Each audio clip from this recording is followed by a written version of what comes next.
Hello, this is Jake Light, Gaming Light your service, and we're back again with Apollo Justice, Ace Attorney. I've stopped for a week because of sick, cold, throat bad, and all that stuff, but now I think I'm good enough to do all kinds of voices for maybe 2 to 3 hours straight. So yes, I'm excited to do this. We're going back to this time we're going to be doing trial. I think we're done with investigations last time.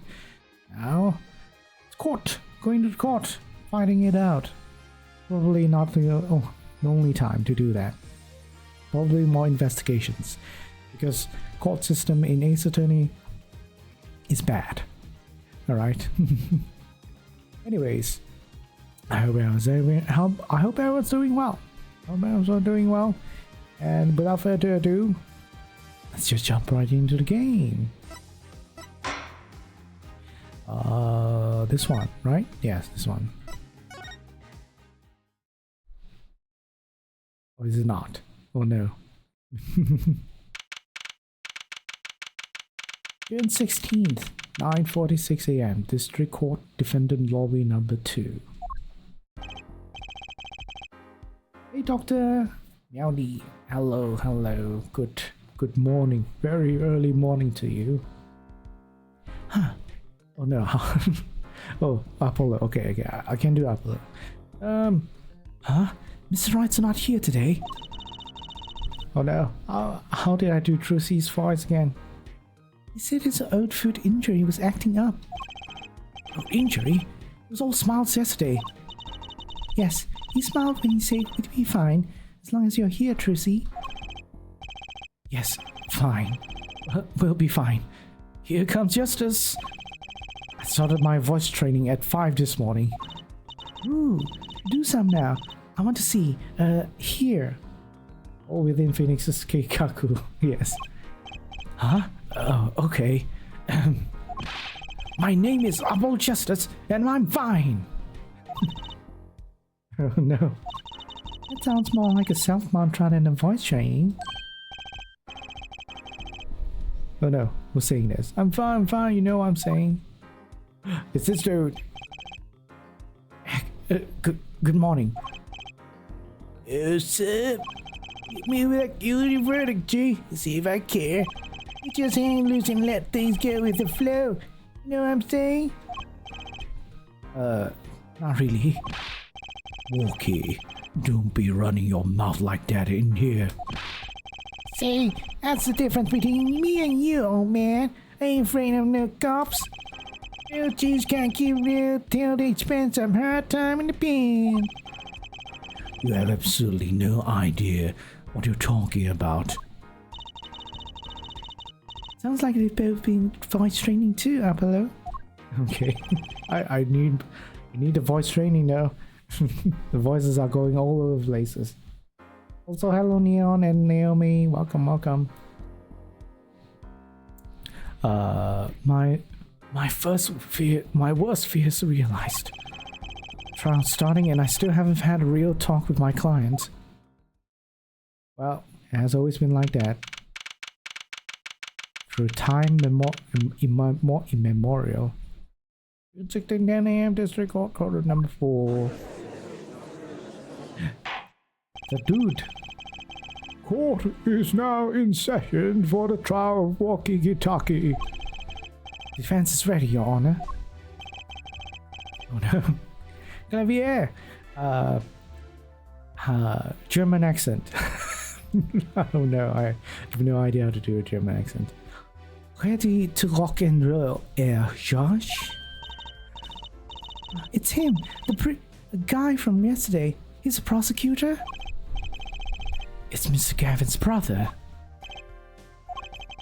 Long time no see. Prosecutor Gavin, were you taking a leave of absence? You know that little band I started in my free time? Thing is, we got real popular. Not to say 9 to your fans when 3 of your singles go platinum, yeah? I see. To be honest, I was a little concerned. I fear that you might still be distraught over that one trial. Not to worry, Judge. I won't miss this day in Court of the World. It's worth even more than VIP passes to one of my concerts, yeah? How could I pass up a chance to see the true strength of the little boy who bested my brother? It was worth cancelling a show too. Understood. You may give your opening statements to the court. Before that, I was thinking, is the air in the courtroom not a bit serious? It is a court of law. That's no way to get the crowd jumping, Judge. You're not supposed to jump. This is a courtroom. Oh, baby. Today we played it my way. What's that noise? Sometimes you have to get on up in order to get down. To prosecuting. This is crazy. The victim, Paul Meraktis, director of Meraktis Clinic. The scene, People Park. He was found pulling a noodle stand. What in the world was the doctor pulling a noodle stand? Yes, I believe. You will only find that out by asking the defendant right here, right now. Alright, no problem. Because it's an undeniable truth that he shot the victim. What do you mean undeniable? If you are to glare at anyone, Air Justice, glare at the punk in the defendant's chair. His crime was witnessed quite clearly, you see. Very well. Please admit this witness to the court. Get that finger animation. 9. Not yet. First, there is a little matter to be cleaned up. Would you talk without the accompaniment? I swear I could see the guitar for a second. What is it, Prosecutor Garen? The motive, Air Judge. Why did the little punk do it? Why did he kill the director of the Meraktis Clinic? Objection! Not so fast. The defendant doesn't have to explain that. Oh? What if the defendant specifically requests to do so, as he did this morning? I want to give a shout out to all my homies, I believe he said. What? What is right? I always say that, on stage. You should hit the crowd with speed and ferocity. Sounds like he got you good, huh, Polly? Well, this is highly unusual, but the court will now hear from the defendant concerning his motive in the crime.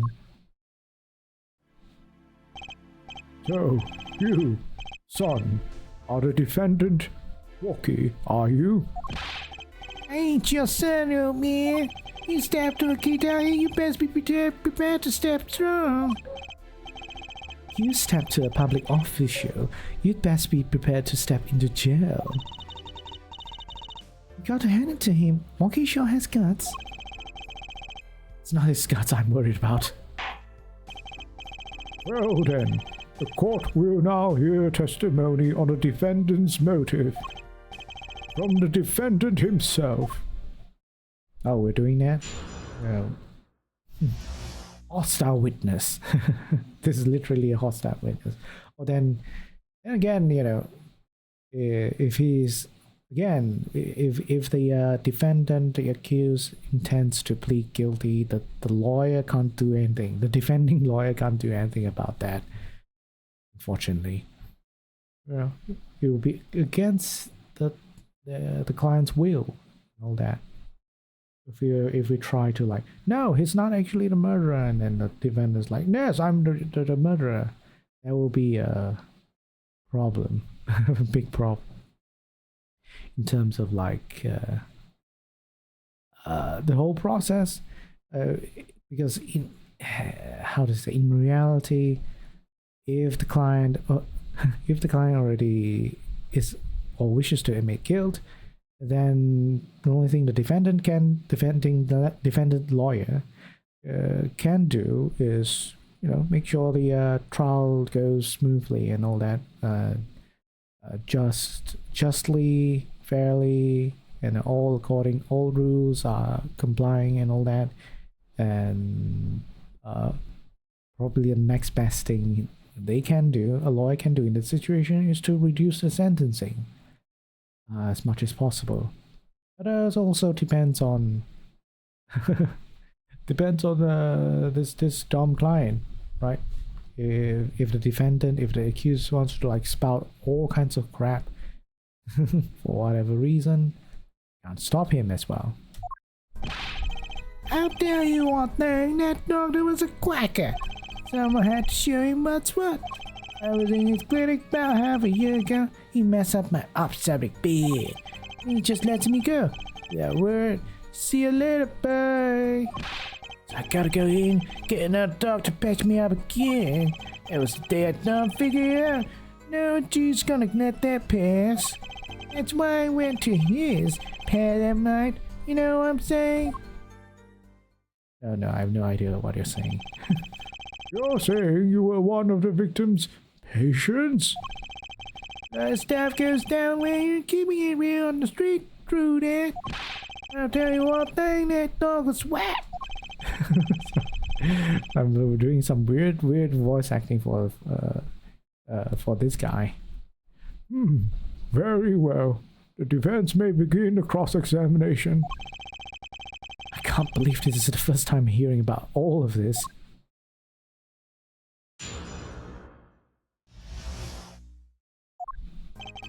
Okay, do I just press everything because I don't really have anything at the moment? First of all, the word you're looking for is quack. And isn't that a little harsh? He's your family doctor. Who asked you point looks? Just who do you think you are? Your lawyer? Look, I ain't trying to hear that. He was a quacker, plain simple. Okay. By someone, you mean... Is there anyone with a score to settle with this doctor? Besides you, I mean. You better ask somebody else, Holmes. What do I care? I made up my own mind and did what had to be done. Straight gangster style. But why were you so mad at this doctor? Yo, sit back and listen while I drop it, J-Man. J-Man? Okay. Okay. So you were a patient at the Maractus clinic half a year ago. For what reason? And what you might call a matter of honor. Can you explain precisely what was wrong? We had a little run-in with rival's family. Rivales family. It's where I pulled a Jack move. We ran into an ambush. The buster kept right in me. According to my sources, you couldn't stand the stress of waiting and ran in 15 minutes before the appointed time by yourself. Yeah, I was more than a match for those guys. So, you were carried to the Maractus clinic from there? Apparently, he was shot in the heart. Shot in the heart and he's still alive? I can catch bullets between my teeth. I never learned how to catch them with my heart. Okay. Being stopped just short my stomach, you know what I'm saying? I would have been golden if it weren't for that whack dog. Can't even take out stupid bullet. So, as you say, the surgery was a failure. Ain't all of it, Ooms. Okay. Yes, this is a nice warm-up to practice voice acting all of these characters. What do you mean? He just let you go without a word? What do you think it means? It's whack, that's what. I'm not sure what that means, but it sounds bad. sounds as though a doctor wished to hide his mistake. This is why he let the defendant go. He's lying straight up. He's a better G than me. Okay. I think, you know, Ace Attorney localization in terms of English is just like making slangs up. making up words as they go. Depending on the character and how their personalities are. Hold it! So, this bullet is still... You know it, I can still feel it right there in my chest, pressing up against my heart. Your words are like a bullet shot straight into my heart. Or something to that effect. Incidentally, that's from one of our hit singles. Well, that sounds like a straightforward case of malpractice. What, Jamie? What? No accident. That's for Shizzle. Now I see Snoop Dogg. It seems that there were issues with this doctor. Man, putting him down was like doing the world a favor. Walkie, please consult your lawyer before saying things like that. Jim out, Apollo. Back street. But why did this mistake only come to light that day? It was found during the family health checkup. The family checkup? It was that way because they involved. Oh, she's lined up, taking her exams and all that. They're dying young and fade away, bizarre. A relief to hear. Eh, what's a relief? Oh, did your father not tell you?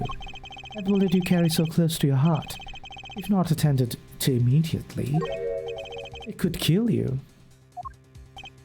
What? Yes, Dr. Maractus had knowledge concerning this ticking time bomb in you.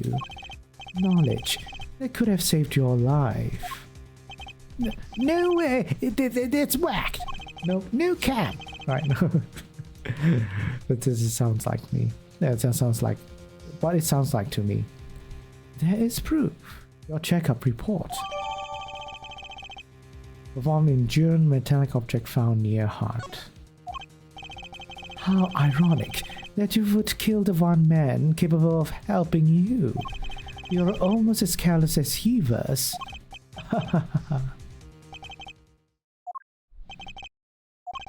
Well, now that the place is hopping, let's get this gig started. Started? We've had enough of a warm-up act, yeah?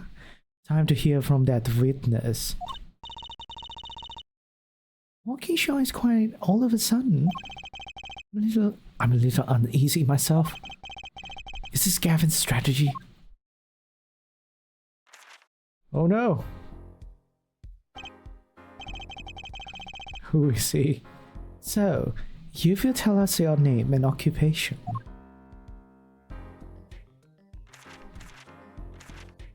Okay. Interesting. My name is Wesley Stickler. Okay. By occupation, I take it to profit society at large and supports a livelihood, under which definition I must confess to being unemployed. However, we must acknowledge the meaning of identity, which is commonly attached to the notion of occupation. And once we have accepted this reality, we see that our confusion is not just thought per se, but derives from the fakeness inherent in all representations of our thought. Oh no, it's a fast talker again. Oh well. We have another old wind bag at our hands, I guess. By which he means to say that he is a student, a junior at Ivy University, if I'm not mistaken. Yes, in the Department of Science and Engineering. Filled with curiosity for all things, I spend my days in pursuit of an all truth, honing my Stickler. Please direct said curiosity to the case at hand today. Very well, Mr. Stickler. Please testify to the court about what you saw on the night of the crime. You ask. Quite simplistically, understand that Homo sapiens possess two eyes and are designed to receive and interpret data, sending images in the form of signals. We just like skip to the witness testimony. Okay. That night, I passed through the park on my way from home from shopping, when I saw them. One man pulling a stand, another man facing him. I saw them quite clearly. The man facing the victim was the defendant. In his hand he held, yes, a pistol. It was pointed at the man pulling the stand. A shot. The bullet hit the man pulling the stand from the heart, square in the forehead. Square in the forehead? Is that correct? Square in the forehead? Caused a single bullet to the right temple. That's wrong! Right temple. It's not, it's not exactly dead center. Yes, I'm arguing semantics. Was there anyone else in the park at that time? I can say with 100% accuracy that there was not. The pistol our witness refers to is this. The court accepts this into evidence. Pistol. I'm gonna look at the pistol now. See if there's anything special about it. Oh, don't see nothing special. Whoa! Don't point a thing at me. Don't worry, I can handle myself around guns. Magic guns, at least, the ones that pigeons come out of. Very reassuring. Okay. Funny bit. But is there anything else about the gun? No? Okay. Very well, Mr. Justice. You may cross-examine and examine the witness. Yes, Your Honor. Trucy, why are you staring like that at the witness? That man. I can't help but feel I've seen him somewhere before. Bom bom bom.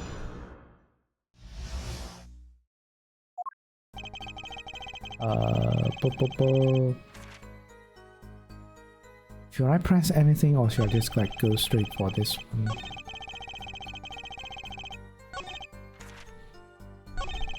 Shot the blue in the head of man from front, square in the forehead.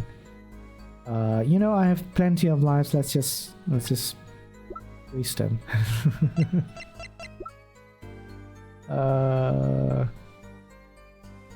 Objection!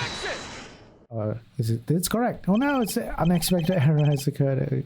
This is happening again. Whew. If that's all of it, I think I have a chance. Is that you relaxing, I see, Air Justice? Huh? Oh, objection! Once is quite enough, Mr. Justice. Polio, pace yourself. This round's not over yet. Right. Look at this. The autopsy report? Is there a problem with the autopsy report? Right. A problem.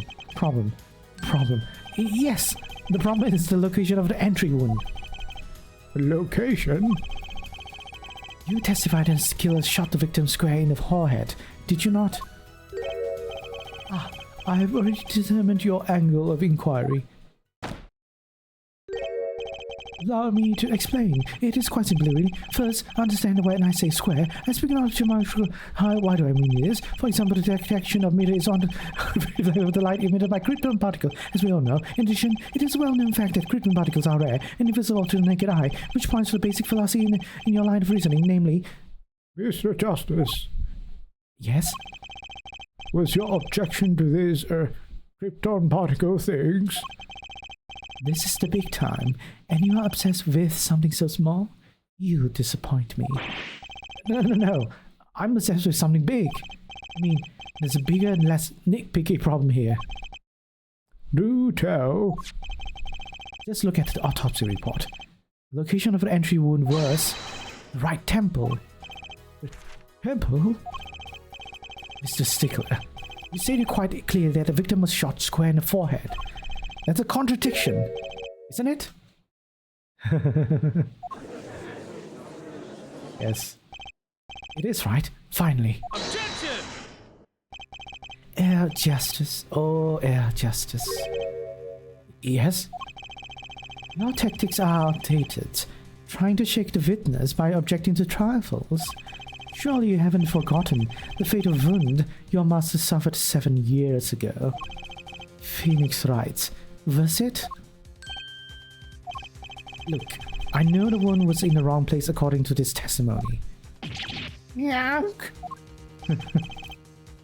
Hey, forehead? Forehead? Let us imagine you are walking through the park. You see two men facing each other, one with the pistol trained on the other. What would you do, forehead? Well, I guess I would try to stop them. I'd probably shout, stop! And you, Fräulein? Me? Well, I'd probably scream, eek! And you, Stickler, what did you shout? I wonder. Ach. The victim turned his head at the last moment. Gulp. Oh yes, thank you for jogging my memory. It sounds like an addendum to the testimony is required. One more time. As soon as the killer raised his pistol, I took action. Seize this at once, you two, I cried with composure. The victim turned in the direction of my voice, and a shot rang out. Whereupon our cowardly killer, the defendant, appeared to have become frightened. Tossing the pistol aside, he fled from the scene. I see. So you attempted to stop the crime. Indeed, with composure. Well, maybe the criminal wouldn't have fired if he hadn't shouted like that. That doesn't really matter now, unfortunately. Let us consider this new testimony, shall we? Observe the diagram, if you would. The witness, Mr. Stickler, was it, stood here. He shouted, stop, please, or something of this nature. And the victim responded by looking in the witness's direction. If the killer were to have fired at just that moment, as we can see, the bullet would have struck the right temple, as in the report. That does seem to be the case. Witness the power of a junior in Ivy University's Department of Science. Very well, Mr. Justice. You may cross-examine the witness. Okay. Oh, I actually don't know what's the lie. what's contradictory in this one. Killer raised his pistol, I took action, seized this at once to cry with composure. Victim turned in the direction of my voice and shot rang out. I'm just gonna press. I'm not sure if there's anything on me right now that can use to. Weapon left at the crime scene, 2 rounds. 2 rounds! Okay, 2 rounds were fired. Are you sure both men were able to hear your voice? They were, of course. My high, exquisite voice echoed through the park. And the victim responded to the clarion call. Quite. Okay, I'm just gonna be safe and press this first before I present the evidence. Did you hear the gunshot at the same time as the victim turned? Indeed. I would say about the same time, to be precise. The victim didn't ask you for help. It can be said that you didn't have time to ask. You didn't even have time to take a single step. I'm totally sure that the killer fired because Mr. Stickler startled him. Don't say that too loud, Tracy, please.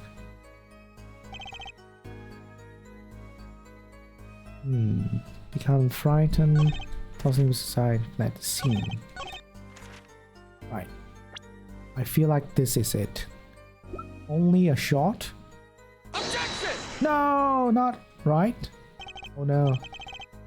No, I was wrong. Objection overruled. Okay. I'm sure that's the contradiction, but apparently I need to do something else. As always with Ace Attorney games, it's like that. Let me do this. I should have opened this earlier. Apologies, you're gonna like wait for a few moments. But let's do this. Sure, it's fine. Dun, dun. Oh, apparently in the wrong statement. I used the right thing, but wrong statement, apparently. It's supposed to be the fifth one. And then this. Objection! Yeah, it's strange. It's very strange. What was that? Tisk tisk. Wait a second. Tisk tisk. Not a misleading request. But you're so beholden to your own mode of discourse, you can't see how it affects you. Come again? Wait a second, you say? A second? Oh, we intended to wait just that single second. 1/60th of a minute. That's hardly enough time to draw a breath, let alone make a statement in court. Now, you asked for a longer period. What was he going to say? Now, had you asked for a longer period of time, say 3 minutes 35 seconds Mr. Justice, Yes, Your Honor. am I to understand you are objecting to the length of a second? Yes, I mean, no. Here, just look at the pistol. It doesn't have a single fingerprint on it. Ah, a common ploy, made all the more common, I fear, by the prevalence of television. Criminals these days are loath to leave fingerprints. Wait, but you say the killer tossed the gun and ran. That's right. You didn't have time to wipe the gun for prints. Well, that's not the only contradiction, right? Ah, the little girl sticking into the university student. There's a song in there. Not little. Then let's think like adults, shall we, Hualine? Eh? What if the killer, the defendant, was wearing gloves? Damn it, I didn't think of that, Apollo. Well, was he wearing gloves? I don't think so, right? Well, Mr. Justice, Would the killer have been wearing gloves?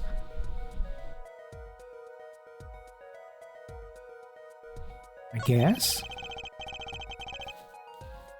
If he was wearing gloves, there wouldn't be prints. Come on, Justice. You've got to come up with something. is there something you want to tell the court, Mr. Justice? His silence speaks louder than words, Air Judge. You can't think of nothing. 9. I guess he could have been wearing gloves. I guess. Then let's continue with the testimony, if you would. My pleasure, Your Honor. A small pleasure, but still. Oh no, was that not the right thing to say? Oh no! He was not wearing gloves. I mean, if we're talking about our client, no, of course not. I have to like object another time? Objection! Interesting concept. Yeah. Skip. Skip all the stuff. Man, that's quite a long scene. Alright. Oh, no way! The record of the murder weapon's very clear about one thing. The fingerprints were white, which means some trace of prints remained. Really? I didn't read that. Fingerprints were wiped. Okay. Alright. I didn't notice that. My apologies. Which contradicts your testimony. If everything happened as you say it did, you wouldn't have time to wipe the pistol.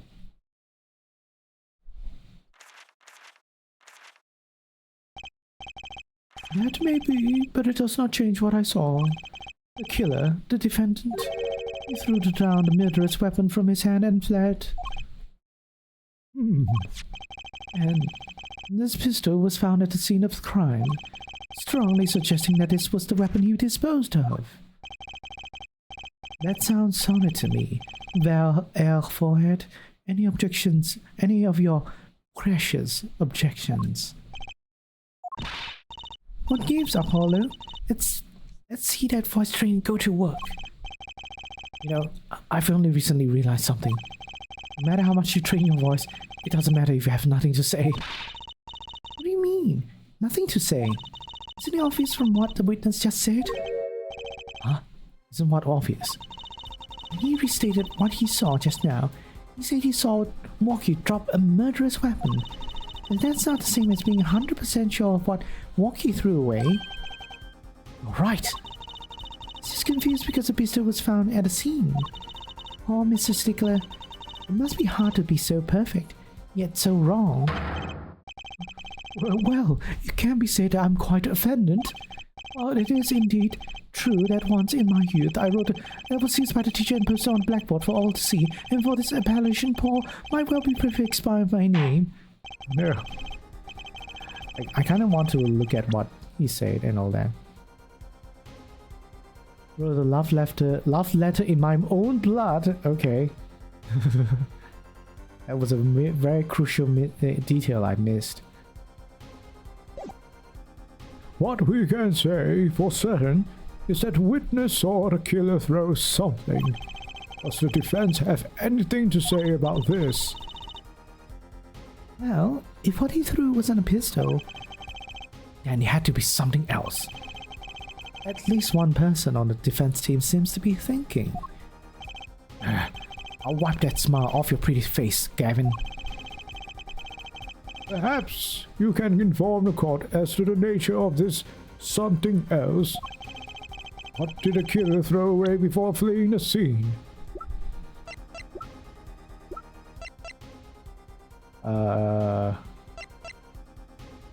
This one, I guess. Found at the crime scene bearing Walkie's prints. Right? What did the killer throw away before fleeing the scene? It's that one. Because that's the only other thing, right? Yeah, it's the only other thing. Why are we assuming Walkie is the killer already? Stop saying he's the killer. It's just the accused. What would be the accused killer? Well, then maybe they are not referring to Walkie, but then by us producing this evidence is kind of just suggesting, yes, that we're referring Walkie as the killer.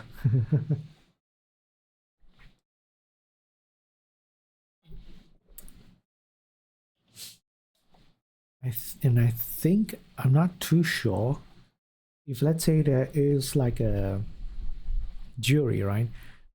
Anyone is like, if the prosecutor is caught doing something like that, like referring the accused as the killer, or like trying to insert, trying to change the mind of the jury by just saying things that are like subjective or hasn't been proven yet, probably can be objected, you know. Is that a sword? I saw one of those on a late night movie last night. Great, a sleep-deprived judge. This knife was found at the scene of crime, with defense prints on it. His prints? This single piece of evidence proves two important things. One, that what the defendant threw down wasn't a pistol. Two, the defendant wasn't wearing gloves. Indeed. Oh, Forehead, you're forgetting two other things you've just proven. Huh? One, that the man the witness saw was the defendant, Mr. Walkie-Talkie. too. That the defendant was holding a knife with the intent of harming the victim. Oh. Indeed. Grr. Never underestimate a Gavin in the lesson here. This court is of the opinion that our witness is fond of making assumptions. In that light, I believe it would behoove us to hear about what really occurred. With less assuming, please. Yes. In real court system, if a witness keeps making up stuff, is not accurate, is not reliable as a source of truth, is whatever he says is going to be should be cautioned to be like, if there is a jury, of course, like, don't listen to this guy saying whatever. It is really unreliable. Probably it should be issued, you know. It is always the same with you people. Mark left the house on foot, and 5 minutes later, his brother left after him.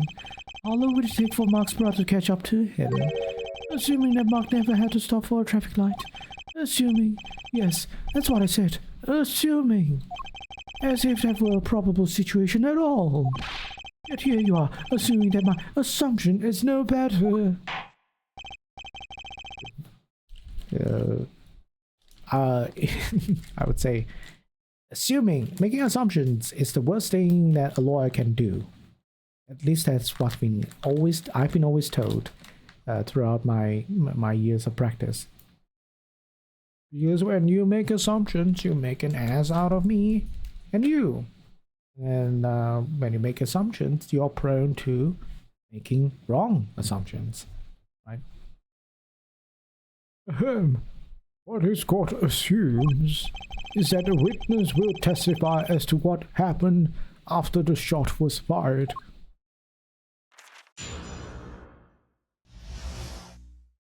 From shot call. I could not prevent the killer from leaving the scene, nor could I simply leave the scene in good conscience. Ergo, I used my cell phone to call the police. Until the police arrived at the scene 10 minutes later, I saw no one else. Why didn't you chase the killer? He was, as you say, a killer. Of course, I could have run him down, yet what would he have done when cornered? Sadly, it takes more than an aptitude for solving quadratic equations to know that. Did the testimony earlier not prove the defendant's presence at the scene? And do we not also know that there was no one else there? It seems clear that we have our killer. Does it not? Does it not, Mr. Justice? Better find a way to take this testimony down, quick. Was there no one else? I could not prevent the killer from leaving the scene. How could I simply leave the scene in good conscience? Your cell phone to call the police. That's restless. Wasn't your first thought to be called an ambulance? It can be said that I have dabbled in medicine. The injury I witnessed, namely a single shot to the head, tends to result in death. Ergo, there was no need for me to call an ambulance. A perfect syllogism. A proof in 3 parts. Exquisite. Simply exquisite. Actually, it looks like he's going to cry. Saw no one else. Is this true? Was there really no one else? Distinctive bloomers to say the least. Die pulling it. Knife. Maractus. I'm gonna press this either way. Can you tell us in detail about these 10 minutes? I stood in a state of heightened awareness. Anything could happen at any moment. Anyone could appear from any direction. Is that all? No one came. Nothing happened at all. I saw it all, which is to say, I saw nothing. It was late at night. It's not odd to think there would be few people around in the park. We just stood there, watching. Not much to go on there. Seriously, if you got something to say, by all means say it. This witness is way too self-assured. There's got to be a weakness somewhere in this testimony.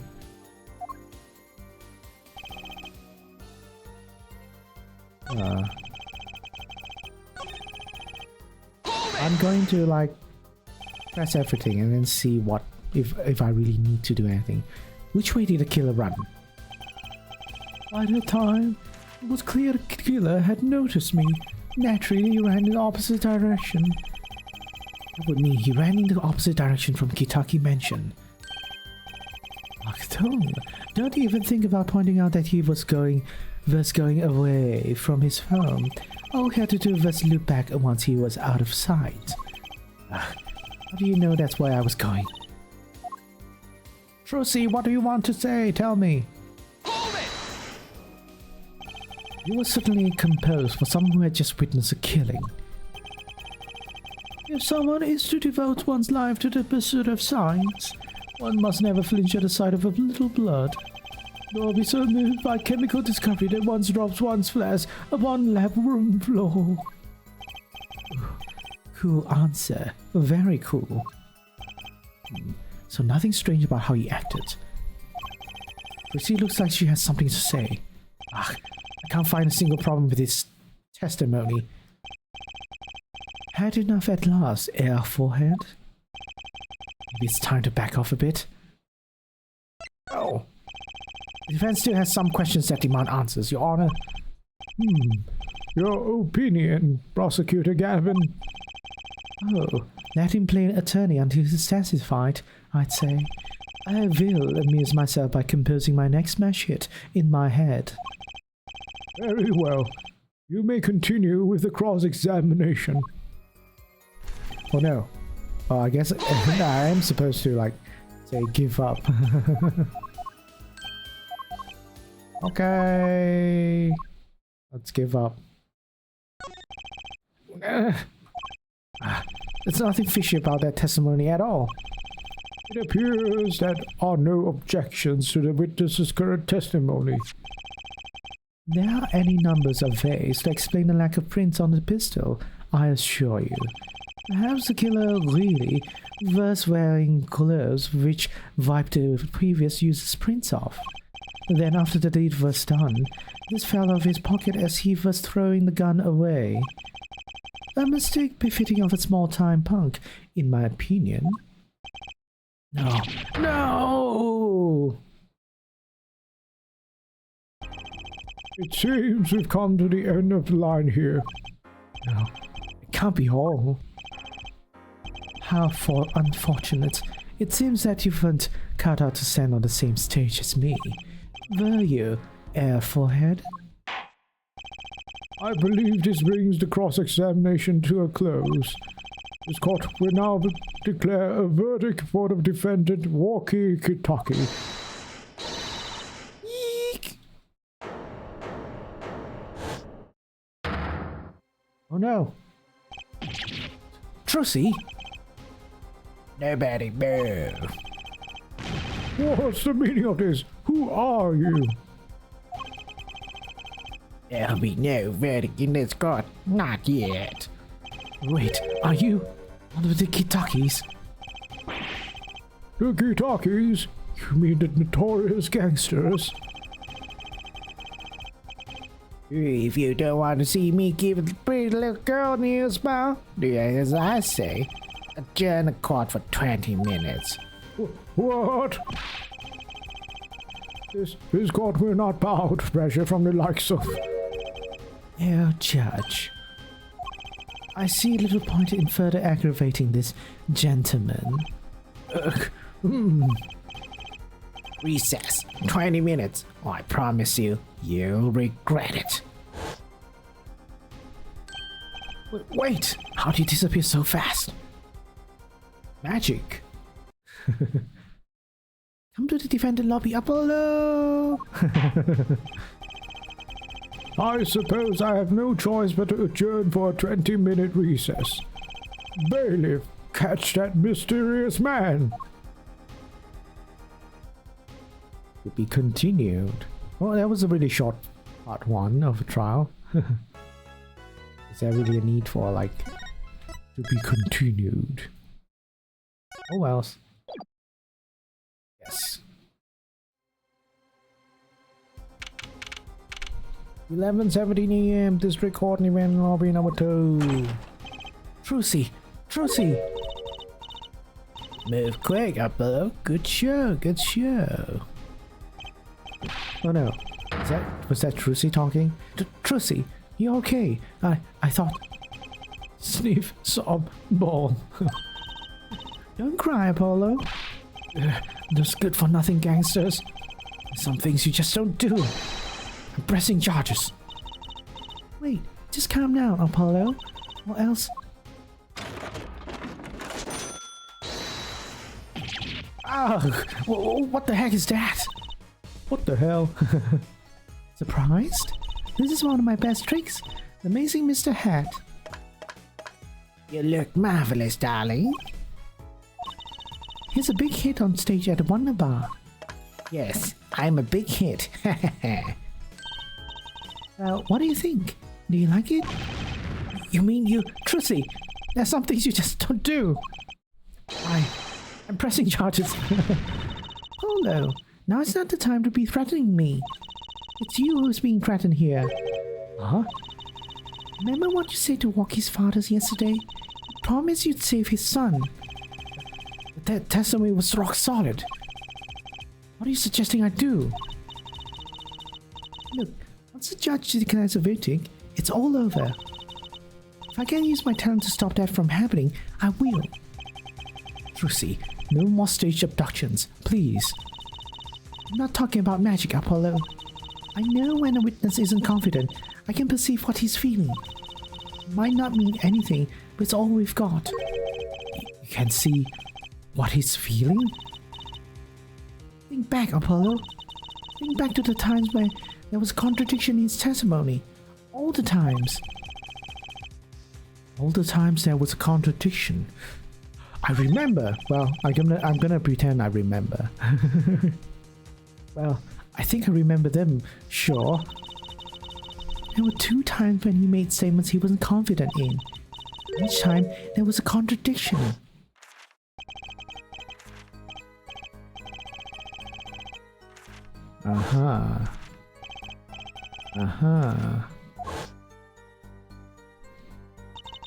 You say the man tossed aside a pistol, but it turned out he wasn't sure, and sure enough, there was a contradiction.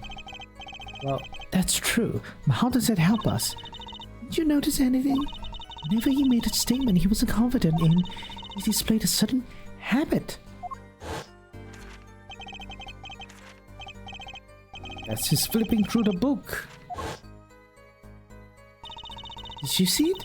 The very moment he said the word pistol, his fingers got all tense. And he felt over the corner of the page in his book.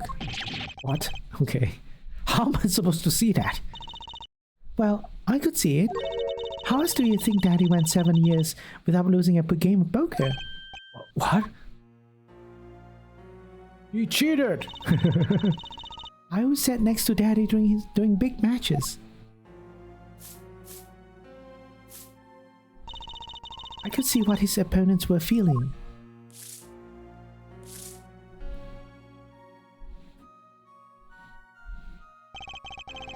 You mean that's how Mr. Wright won all those games?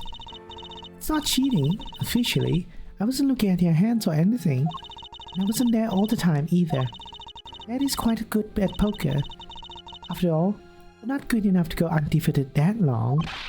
Great, so he cheated. What does that do for us? I don't believe this.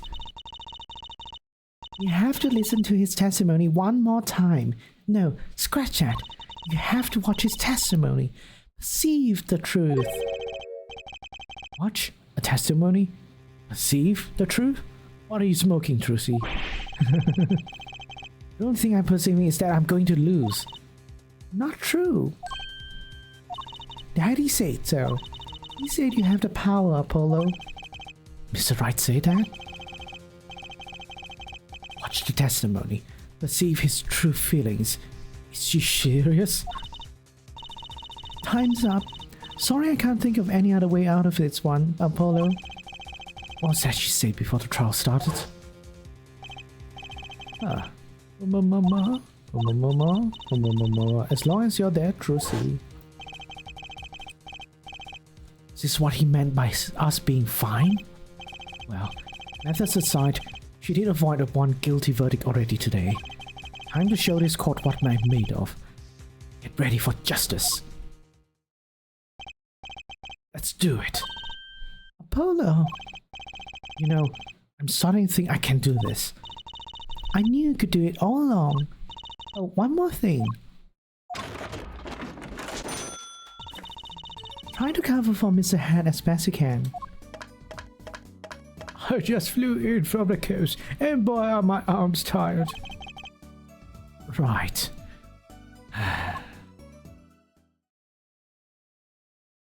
Very cool trick though. I wonder where she hides it. Hides that whole ass giant puppet.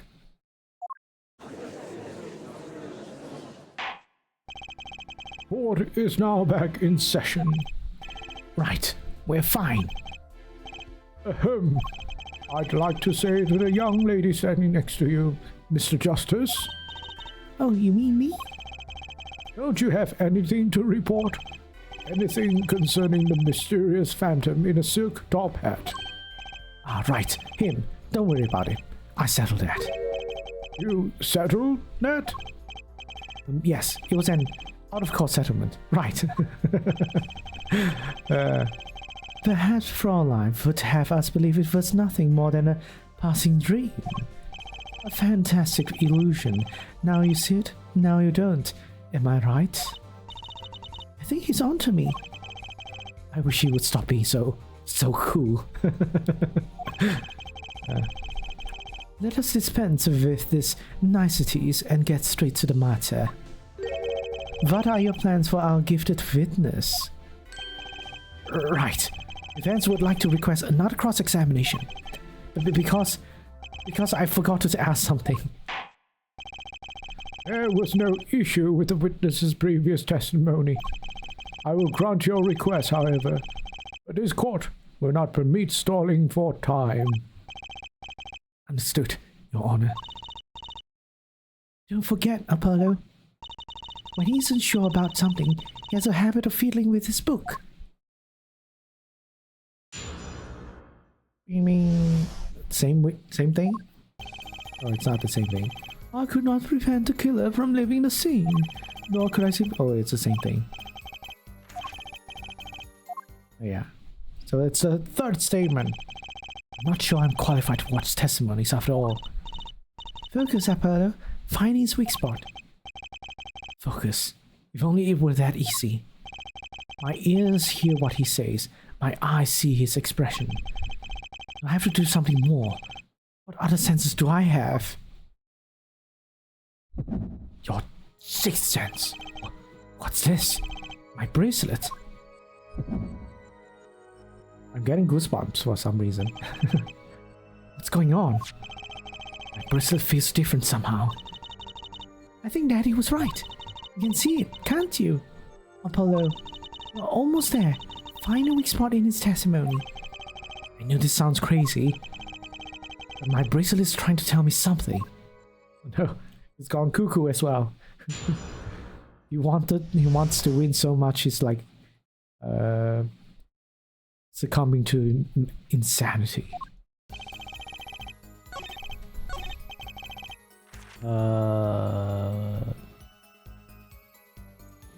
That's this, I guess.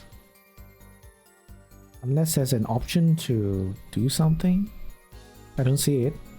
I'm gonna press. Unless I'm supposed to. No. There's no option for me to use my bangle. Hold it!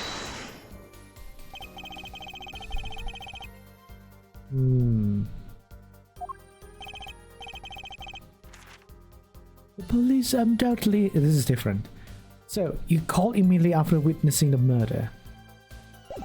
The police undoubtedly have a record of the call. Why not check with them? Wait, Apollo! This has to be it. Wait, you mean his habit? Yes. We just talked about that. The only time he even had the book open was here. Which means this is the place to look for his habit. I don't know how I know, but I know. Know what? It's my bracelet. It's different somehow. I can feel it reacting to something about witness. Your bracelet? Oh, she's looking at it. Not sure I get this focus stuff you were talking about, Trucy, but I have a feeling that trusting my bracelet is the way to go. Okay, I just need to touch my bracelet with R as it reacts to the testimony.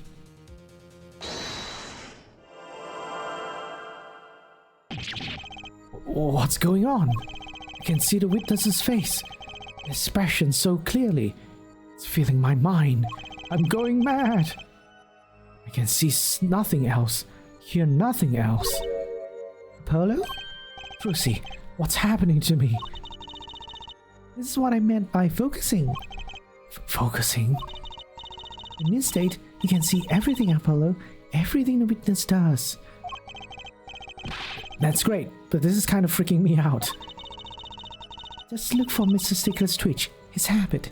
You remember it, right? Sure. When he says something he's not sure of, he fiddles with a page of his book. You got it? Right now, you're looking at the witness's face. And your eyes are sort of bugging out. I'll bet they are. First, move your focus of attention down to Mr. Stickler's hand. His hand? You know what to look for now, but you have to be looking at the right place. She's right. I can only see his face like this. Time to try changing my viewpoint. Okay. How much of a deviation I can go? How much?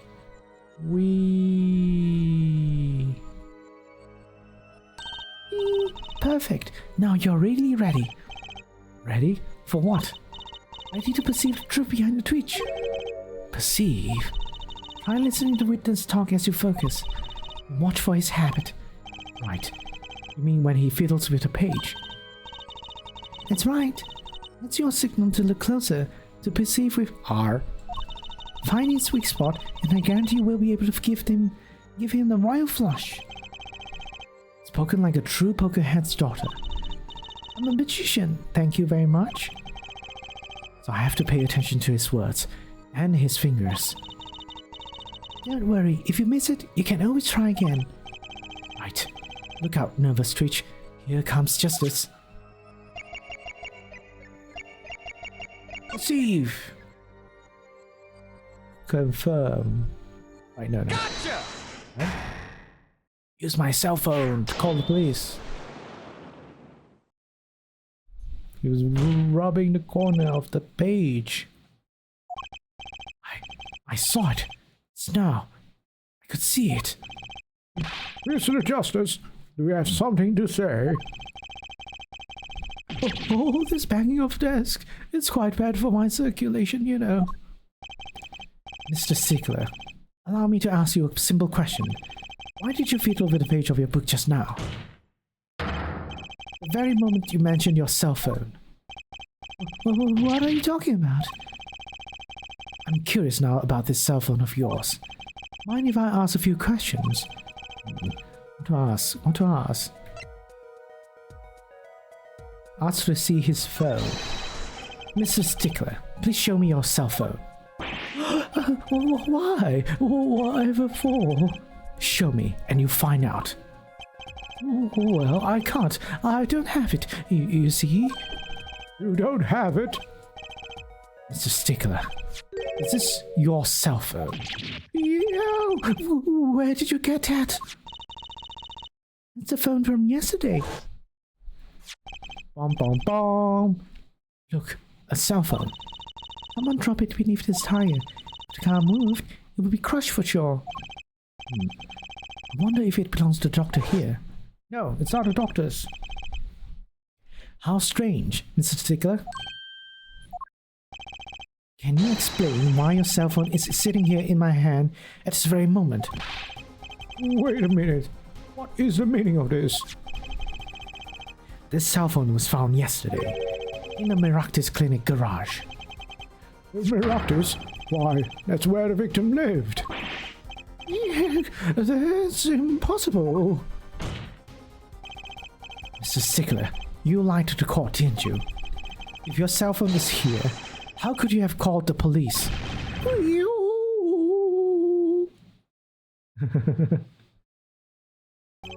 It is true. I didn't have my cell phone that night. That is why it can be said I called the police from a public payphone. A payphone? So you didn't call on your cell phone after all? Just where was this payphone located, Mr. Stickler? Well, to indicate it with a startlingly high degree of accuracy, it was right around here. Okay. It's quite a ways from the park. But why did you lie? There can only be one reason. He didn't want the court to know he had lost his cell phone, because it was found in the victim's garage. What are you saying? Mr. Stickler, you broke into Miractus Clinic garage on the night of the murder. This cell phone tells all. But that's ridiculous. That makes it sound like I snuck into this fellow's garage to commit some crime. So I was trying to kill him. Well, Dr. Miractus was killed that night. Well, yes, but no. This line of reasoning has to be against the rules. Yes, it's true. I lost my cell phone, but it can't prove that I lost it that night. Well, Mr. Justice, if that cell phone was dropped at night of the murder, it does raise considerable suspicions as a connection with the crime. Now's your chance, Apollo. Connect with Mr. Stickler to the crime. Oh, he's already connected enough. I just have to prove it. Well, do I have a piece of evidence that could do the job? And prove the cell phone was dropped on the night of the murder. Your evidence! Of course I have evidence. Ooh, I like your swagger, Elfhead. Hit it. The court will see this evidence, Mr. Justice. Hit it, as they say. Evidence that proves the cell phone was dropped on the night of the murder is...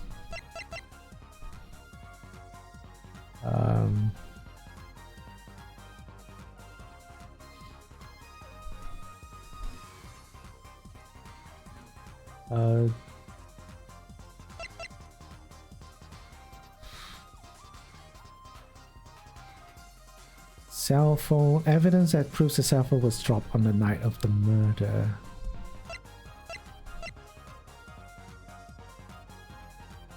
The car, torn off the car that hit Mr. Wright, Fitz car at Miractus Clinic. I think this is the one, right?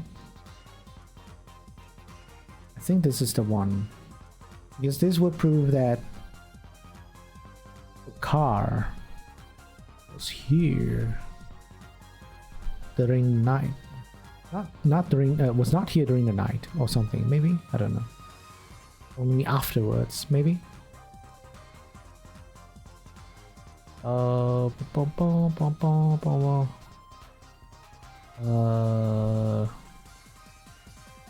Cell phone. Yeah, this one. That's her side view mirror. As it so happens, Mr. Miractus' car was in an accident. That took place the night of the murder. An accident. An accident. An accident. It happened a little after 9 p.m., just outside People Park, our murder scene. Dr. Miractus' car hit a pedestrian. What are you trying to say? From the absence of a mirror, it's clear that the car was parked after the accident, which means it was parked there after 9 p.m. on the night of the murder. If your cell phone had been dropped before the car was parked in that garage, it would have been crushed. After all, it was lying on the ground, right under the wheel. Ergo, Mr. Stickler, the only time you could have dropped this in that garage was after 9 p.m. the night of the murder in the park.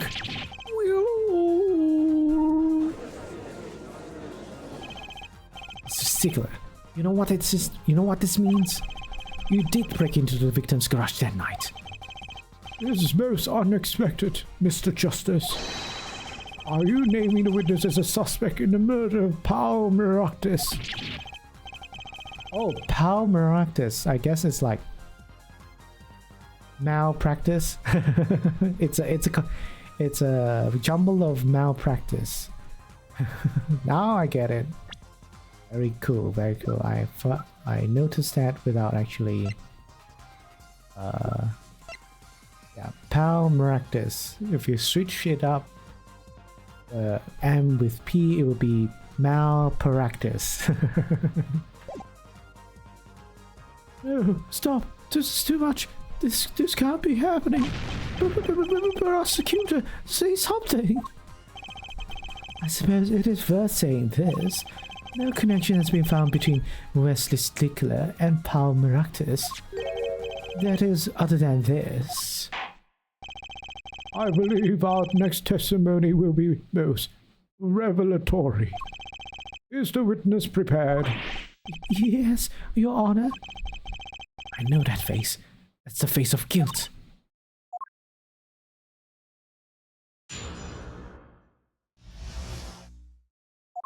At night, yes, I went to the supermarket. I must have dropped my cell phone on my way back. And when I was walking through the park, I happened to witness the crime. I saw the killer, the victim, the stand, all as clear as day. It's him. I saw the defendant at the scene. Yes, but your cell phone was lying in a garage. Oh, yes, well, as you can see, my model of a cell phone has a defect. It is given to Rolly. It's quite a pain when I drop it alongside the road, you know.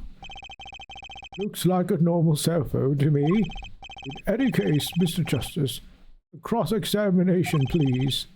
That's funny. My bracelets didn't react at all during that testimony. His nervous habit must have not been acting up. Didn't sense anything either, actually. Looks like you're on your own this time around. Right, no problem. I hope. Here comes justice. Right, because I think the contradiction is a bit obvious. Must have dropped myself on my way back. I'll press this. So you went shopping, which means you're holding a grocery bag when you witness a murder taking place? Yeah, well, yes, of course. Incidentally, the prosecution has received no report of this domestic detail. Mr. Stickler, can you explain yourself? No, I mean, yes. I did go shopping, really.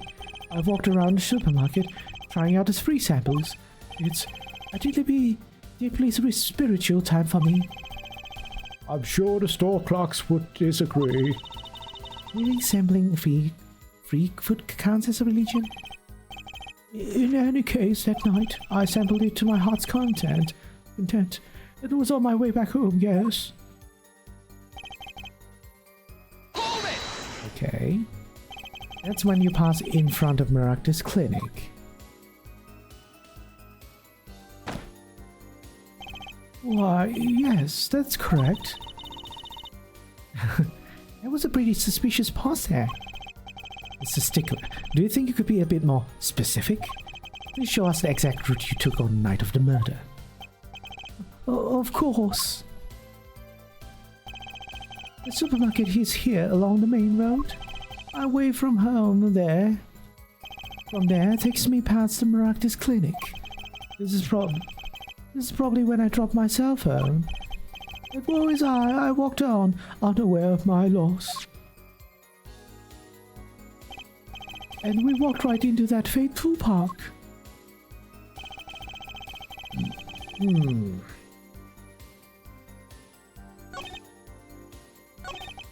I must have dropped my cell phone on my way back. I'm just gonna press this as well, just making sure, alright? Which entrance did you enter the park from? Well, to be exact, one might say that I went in from the entrance closest to Meraktis clinic. The same entrance our victim used. Did you notice anything when you entered? The marks from a noodle stand, for instance. I have no recollection of such a thing, no. Though I might have missed tracks, I could not miss what happened next. I am a keen observer of the obvious, you might say. Hold it! This part of the testimony is the key, I know it. Should I press him about the killer, the victim, or the noodle stand? The noodle stand, maybe? You happen to remember the noodle stand? Quite well, yes. For a student of the sciences, keen observation and healthy curiosity are vital. I remember everything. I could even read the sign. I believe it said, noodle. Yes, that was it. For remembering something quite well, it sure took you a while to tell us. Thank you for telling us that the noodle stand sells noodles. Very enlightening. Oh, Mr. Justice? What about that sign? Would that be important? Very important, maybe. So the sign on the noodle stand said noodle. It appears the defense has just obtained a vital piece of testimony. Is this noodle stand's broth really that delicious? I'll have to go sample the wares one of these days. No, don't do it, Judge. I think that's worth adding to the testimony as well. Whatever sort of noodles that stand sells, it can't match up to IVU's cafeteria. Some apply to the school merely for a taste of our smart noodles. Smart noodles. I wouldn't mind a taste of that myself. I think yeah, it doesn't say noodle from this side, right? It only says noodle from a different side. So he isn't looking right then. He's not entering from that way then, right?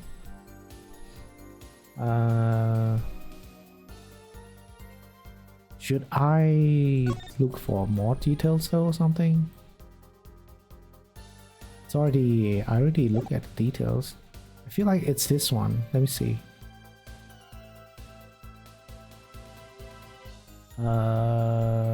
Yeah, it is. Objection! And you're absolutely sure the sign read noodle.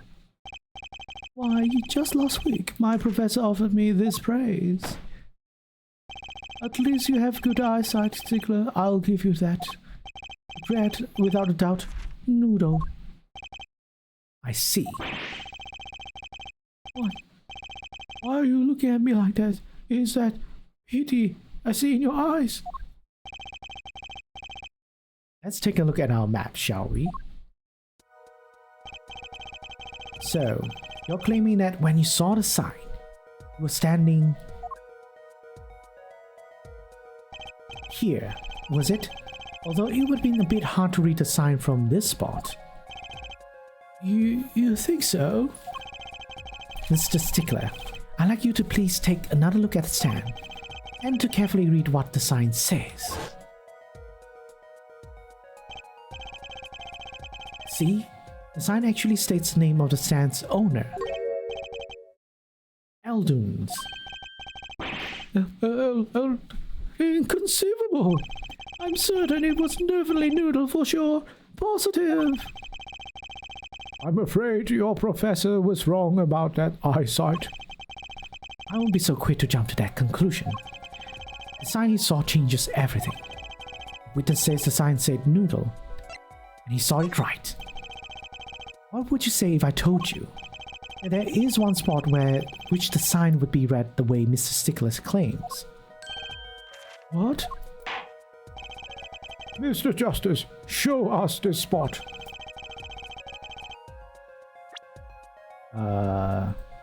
Over here, right? Should be. The witness was standing here, on the opposite side. Oh, how do you know that?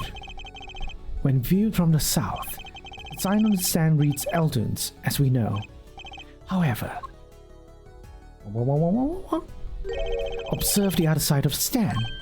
Oh, this side says noodle. Exactly. Name of stand is split between the front and back signs. Which doesn't make sense, but oh well. Mr. Stickler, you lied to the court. You witnessed the crime from northern side of the park, not the south. Yo! You got me! So what? So what? What does it matter if we saw the killer from the north or the south side? It makes no difference at all. He is right. Travel far enough to the south and you end up doing north. Viewed on a global scale, that is hardly without meaning. Actually, maybe he's right. What does it change? Changes everything, Apollo. Trucy? Remember his testimony from before. Though, to be honest, I'm a little scared of where this is leading. The killer and the victim are facing each other here. Then, at the moment, the killer raises his weapon. Mr. Stickler shouts. At which point, the victim turns his head to look. And the killer fires his pistol.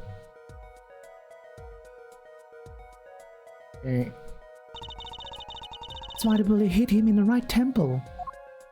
Unless he didn't shout, he was looking straight front. No changes at all. Well, contradictions, right? Right, but if Mr. Stickler was standing on the north side of the park, it reverses the whole scenario.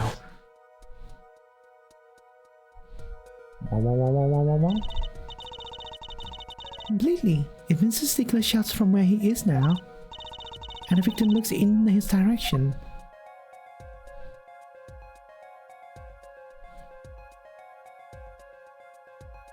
wow. A bullet would have to hit his left temple. Oh! In other words, someone standing at point K couldn't shoot the victim in his right temple. It's impossible. That's right. So, now that we know that Mr. Stickler was standing on the northern side, how's the case been so far? It's been pretty good. Pretty nice. The win location takes on an entirely different meaning. Indeed, you are absolutely correct, Fräulein. Oh, what a meaning!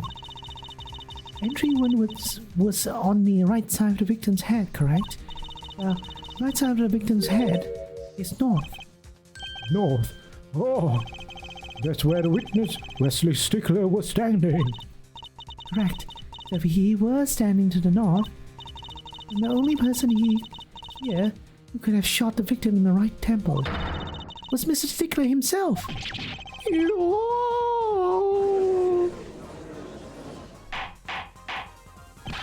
Order, order, order! Wow. Hamlet didn't fall far from the tree. She flipped this whole case on its head while still figuring it out. Objection! Apollo, you noob. Clarify 1 point for me if you would, Air Forehead. What now? Are you truly accusing this college student of murder? Well, I can't say he exactly looks innocent, but something still doesn't feel right. Just can't picture him as the real killer. No, please, look aside. I'm really a nice guy. Oh, my friends say so. Let's hear what the defense has to say. What are you going to do now, Justice? Are you accused Mr. Stickler? Accused of another crime! I already know this. It's too obvious. Does this guy even have friends? Probably not. I don't think Wesley Stickler is a killer, but he's not innocent either. His unusual silence tells me that much. Mr. Stickler, you seem unusually quiet. Tell us why now. The word confession isn't in my dictionary. Tisk, Air Forehead. I'm afraid it falls to you to elucidate Air Stickler's silence. Mr. Justice, you did say you were accusing the witness just now for a crime other than murder. Your reason caught all ears. I know he's guilty of something, but What crime other than murder is there? Evidence that shows his involvement in some other crime? Your evidence. The court's all eyes, Mr. Justice. Show us evidence that points to the witness's involvement in a crime. I think it's this one, right? Found in a trash can at people's spot. It's either that or either this bloomer or this bloomer. Damn, I have to choose between Trucy's bloomers or the oh no, I forgot what's her name. Apparently Trucy's.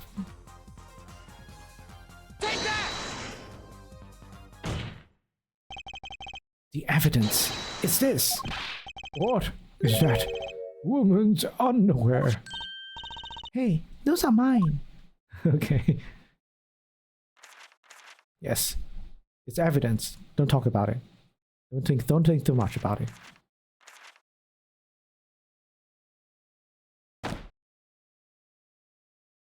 Oh, don't look at me like that. It's a spandy thief. Order, order, order. Mr. Stickler, I can't say this comes as a shock. It's not what it seems. By Pythagoras. What? I'm sorry, let me look at. By Pythagoras. Sticker my sweat.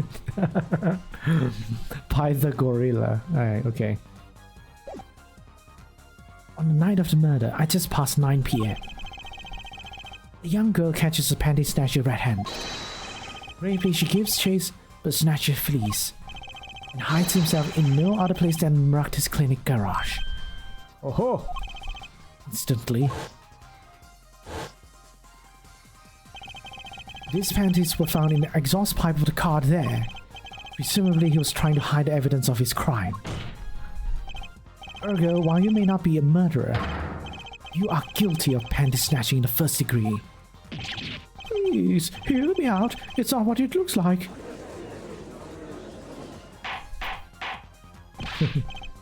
Order, order, order!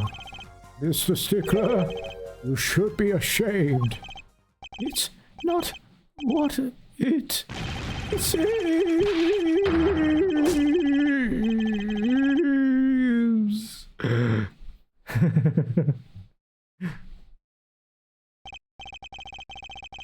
So, are we to understand that you were silent not because you were guilty of murder, but because you lacked the courage to admit your theft of this girl's undergarments? Perhaps you are not aware that my school's name was originally written 4.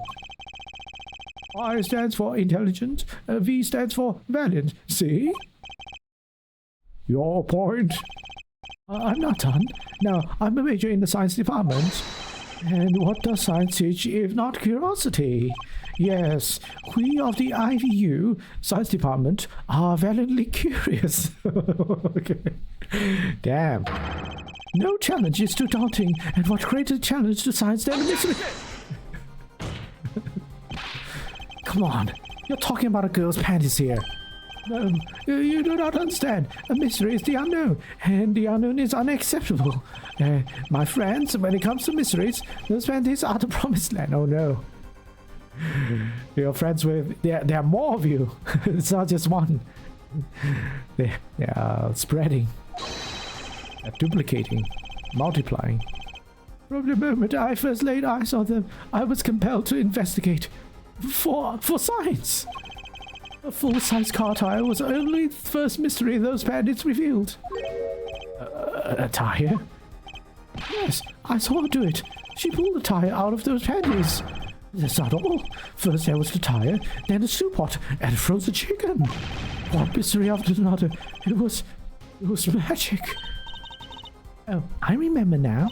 He's one of the regulars in the audience of the Wonder Bar. Huh? He's talking about my magic panty streak. I just don't understand. A broom from a pair of panties, it mocks the very laws of physics. A broom and a frozen chicken. So see, Whatever happened to those bunny rabbits? Mr. Stickler, you stole this girl's panties to understand a magic trick. You say panties, but they are so much more than that. For me, they are an object of serious study. I wonder. There has been a recent rash of panty snatchings in the area. Were they all you? I'm sorry, but I did it for science. Each time I spied a pair of panties flapping in the breeze, I knew this would be the pair that would be elucidated to the mystery. Even at night as he chased me through the streets, I wept tears of joy. Perhaps it's not that I would seize the truth that lies within those panties. Yet what was why? For I the least parent in the hard truth to slip through. What was that? Slip through my fingers. Okay. Still, that leaves one thing unexplained. Ah, you refer to our witness's other lie, yes? The witness claimed he saw the crime from south, but it was in fact in the north. Indeed. Would anyone care to explain why he lied about that? Be my guest, Air Forehead. Me? Did I not hear you correctly? Did you not say you do not accuse the witness of murder? Why, then did the witness lie about this location at the time of the shooting? Or have you no idea? Polo, there's something about the way the diagram is arranged right now. When you think about it, right near where Mr. Tickler was standing, isn't there... Well, Mr. Justice, what say you? Do you have any evidence to show why the witness lied about his location? Yes, this one. Take that! Another panties. The evidence that shows why he lied is this. What? More panties? How many panties are you carrying in your pocket, Air Forehead? These are the last honors. These were found in a trash can at the park. Looking at the diagram, you can see that the trash can was right next to where the witness stood. Mr. Stickler, you did. Alas, I'm a failure as a scientist. I can't unravel the mysteries of the universe. I can't even unravel a pair of panties. So, these panties are your handiwork as well. That night, I had been chased, hounded in the Meraktis clinic garage. Weeping in frustration, I was forced to abandon my prize. Don't you see how I felt? Believe me, I'd rather not. I hid in the garage for a short while, and abandoning the panties, I made for home. To avoid the office where the girls works, I went towards the south entrance. Where I saw them hanging there on a clothesline by a giant mansion. A giant pair of panties. Apparently he didn't know those bloomers belonged to the mob. I had them, safe in my pocket, ready to take home, when I stumbled upon a murder. Murder of Dr. Meraktis. I reported what I had seen, but as I waited for the police to arrive, I got scared. What if they searched me? It's when you dispose of bloomers. Yes, it was a severe blow to the progress of science, but one that had to be done, born. A fascinating, if disturbing tale. Still, that is wrong in so many levels. I believe this brings today's proceedings to a close, and I'm more than pleased to dismiss this witness for the remainder of the trial. One last thing, if I might. Yes, Prosecutor Gavin? Regardless of where we ended today, some vital points were made. Namely, that the defendant Walkie Kitaki was at the scene of the crime, and he was pointing a weapon at the victim. One more thing. Walkie Kitaki has a clear motive. Indeed. The defendant Walkie Kitaki is still the prime suspect in this case. The only suspect, in fact, assuming there was no one else on the scene at the time. Yet a mystery remains. Location of the wound in the victim's right temple has yet to be explained. The court requests further investigation from both the defense and prosecution. Yeah, baby. No problem. Very well. This brings the trial for the day to a close. Court is adjourned. To be continued. Oh no. Oh, this is a rather short trial. Okay, I guess we'll continue with the investigation. That was really short. I didn't think you would need like a two-parter, but oh well. So I'm gonna just take a short break. I'm gonna pause recording while I do that, right? So for people who are watching a VOD, you just see me not doing anything and then suddenly, yes, I'm back, all that, okay? Alright. Alright, I'm back. Let's save first. And yes, we continue with the investigation, which I really do need, very much need a walkthrough to help me with this. Else we'll be like, what the hell do we do? I don't know. Oh boy, it seems like there's a lot more talking though. Right, June 16 to 23 p.m. Right, anything agency. So it's still the same day as the trial that we had. What a train wreck that was. I'm glad we made it out of the trial alive. Really? I had fun. And Monkey made through the day too. Everyone was too obsessed with panties to bother with the real case. It was a good publicity. Imagine a crowd at my show tonight. You should come, Polly. Yeah. The amazing Mr. Hat will be making an appearance. Hi, folks. I'll be here all week. That's about enough of perfume. Hello? Miss Talia.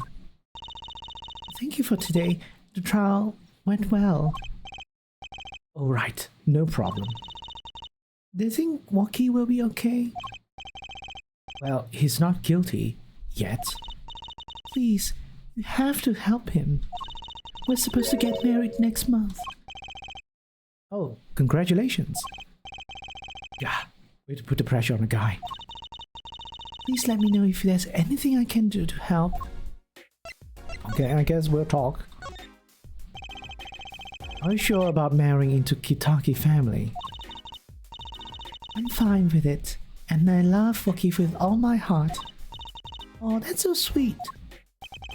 So, it doesn't bother you that you'll be, married to a mob? I don't think so. My parents are against it, of course. Say, where did you and Waki first meet, anyway? Good question. Miss Tiara doesn't look like the type to have gangster connections. Oh, we met at an old job, actually. Ah, office romance. The people who love someone probably won't say something like that. She's not very forthcoming with the information about herself, is she? She's acting suspicious. Why are you acting sus, Alita? Did you know that the boss is trying to get out of the business? Really? So Kitaki wants to quit being a gangster? He's trying to transfer his assets into a normal company. He only announced it recently, out of the blue. I hear there's quite a lot of confusion in the ranks. I wonder if this explains that apron. I can't imagine Waki going along with that. He's highly motivated, isn't he? That's not the word I would have used. He said, I'll be the next big boss and keep the family alive. I think he's at the age when boys want to make a mark on the world. That's not the way I would have put it. His father moves in a lot of circles. He's really focused on profits. The Kitaki family's been making a killing recently. Again, not the way I would have put it. But Woki says it's not about the money. You have the gangster tradition to uphold. Ooh, a generation gap. You even got the ever classic, what about a family business thing going on? Usually, it's the father who worried about tradition. Can I ask you a question about Woki? I understand he was operated on by the victim, Dr. Maractus. Apparently, yes. Also, yeah, I only found out how Maractus is just P and M is just switched between and forms the word malpractice. Okay, how do I do his voice? Yeah, I was in his clinic about half a year ago. He messed up something bad, and then he just let me go. Well, I will. See you later, bye. So I gotta go in, get a doctor to patch me up again. Yes, it sounded horrible. Okay, has always been fond of fighting, I'm afraid. I'm not sure if it qualifies as fighting when pistols are involved. Wait, sorry, that was Apollo. I'm not sure it qualifies as fighting when pistols are involved. Mr. Gavin was saying his life might be in danger, wasn't he? No, that can't be right. I'm sure he was just trying to scare us. It's scary to think that a surgeon might make a mistake. It's even scarier when he tries to hide it. I'd like to know a little more about this operation. Maybe it's time to pay the Maractus clinic a visit. I should be getting home now. Woki's in your hands, Mr. Justice. Right. Leave it to me. Polo, I think you're only making her more nervous. Sorry, I'm new at this, okay? It's alright. I believe in you. Alright, totally not sauce, Alita. We'll talk later. Where do we go? We should be going to the detention center, apparently.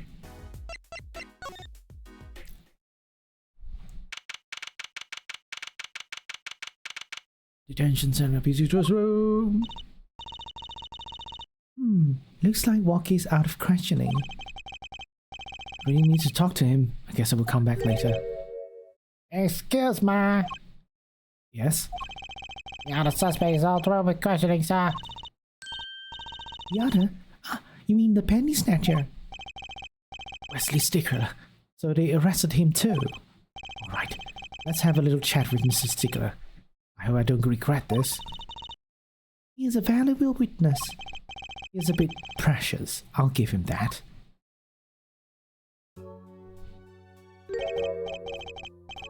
Please, keep this brief, if you would. I'm quite busy.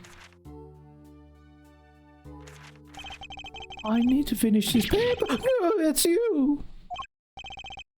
Mr. Stickler, we'd like to have a few words with you. Very well, as long as there are few. Nothing would make me happier, believe me.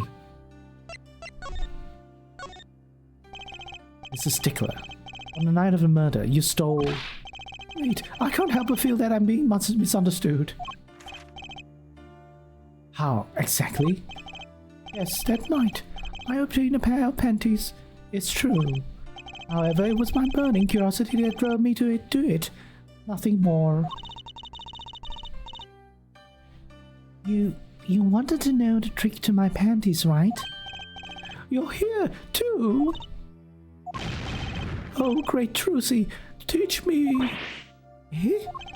I must know the secret of your panties. My very existence hangs in the balance. Please make me your apprentice. Apollo, help! I don't know. I think he'd make a great, lovely assistant. Don't say that, Apollo. Don't even joke about that. Could you relate what you saw on the night of the murder to us one more time? Why not? Though it hardly differs from the testimony I gave it in court. The defendant was there in the park that night. Of this I'm quite certain. He was pointing a pistol or something like that at the victim. That's when I shouted, "Stop, you two! Let's resolve this like gentlemen." At the next moment, a shot was fired. And this is all true, really. My panties are gone, my innermost heart revealed. What further reason could I possibly have to lie? I can't think of anything he'd want to hide more than that panty snatching, true. It sounds like Woki was at the scene of the crime, after all. How I wish it weren't so. Is that it? Do I have to present something to you? Oh, I guess not. Let's go to Kitaki Mansion now, I guess.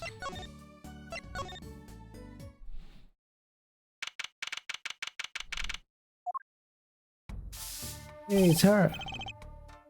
Yipes, she's back. Plum. Oh, that's it. Oh, yeah, that's her.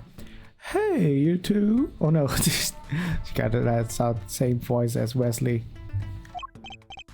Us? Yo, little Plum, what's up? I think all this gangstery is a negative influence on Trucy. I heard you retrieved my bloomers. Well, I was just doing... a man speaks clearly and takes credit where it's due. You caught the thief, did you? Yes, sorry. I caught him. You're cute when you're nervous, Polly. I'll deal with you later. But enough about bloomers. What about my son, Woki? Woki, well, he's, clearly. Yes, ma'am. This is why I was kind of hoping we could avoid coming back here. It's really everything you'd expect in a boss's son. I'm going to be a gangster, dude. The life does have an appeal for that age, particularly for boys. What? Don't look at me like that. He was shot in a turf war about half a year ago. Yes, we heard the story from Woki. But he didn't tell you the whole story. You know, even if he had a pistol then, he couldn't have shot anyone. What? What? He acts like he's hard, but he couldn't shoot at someone to save his life. I should know. I'm his mum. Words do have a certain weight to them. Hopefully, when this is all taken care of, he and the boss can sort out their differences. Boss, you mean Woki's father? They didn't seem to be on the best terms, did they? It's true. One of our pistols is missing. So the murder weapon was from this mansion. Kind of figured, given the difficulty of obtaining a gun these days. None of the rank and file have access. Only the boss, myself, and Woki could have taken it. I see. I'm sure the cops will continue tromping all over the mansion because of this case. Maybe this is a sign that it's time for a change. Whoa. She doesn't seem too concerned, at least. Yeah, Woki's fiancé.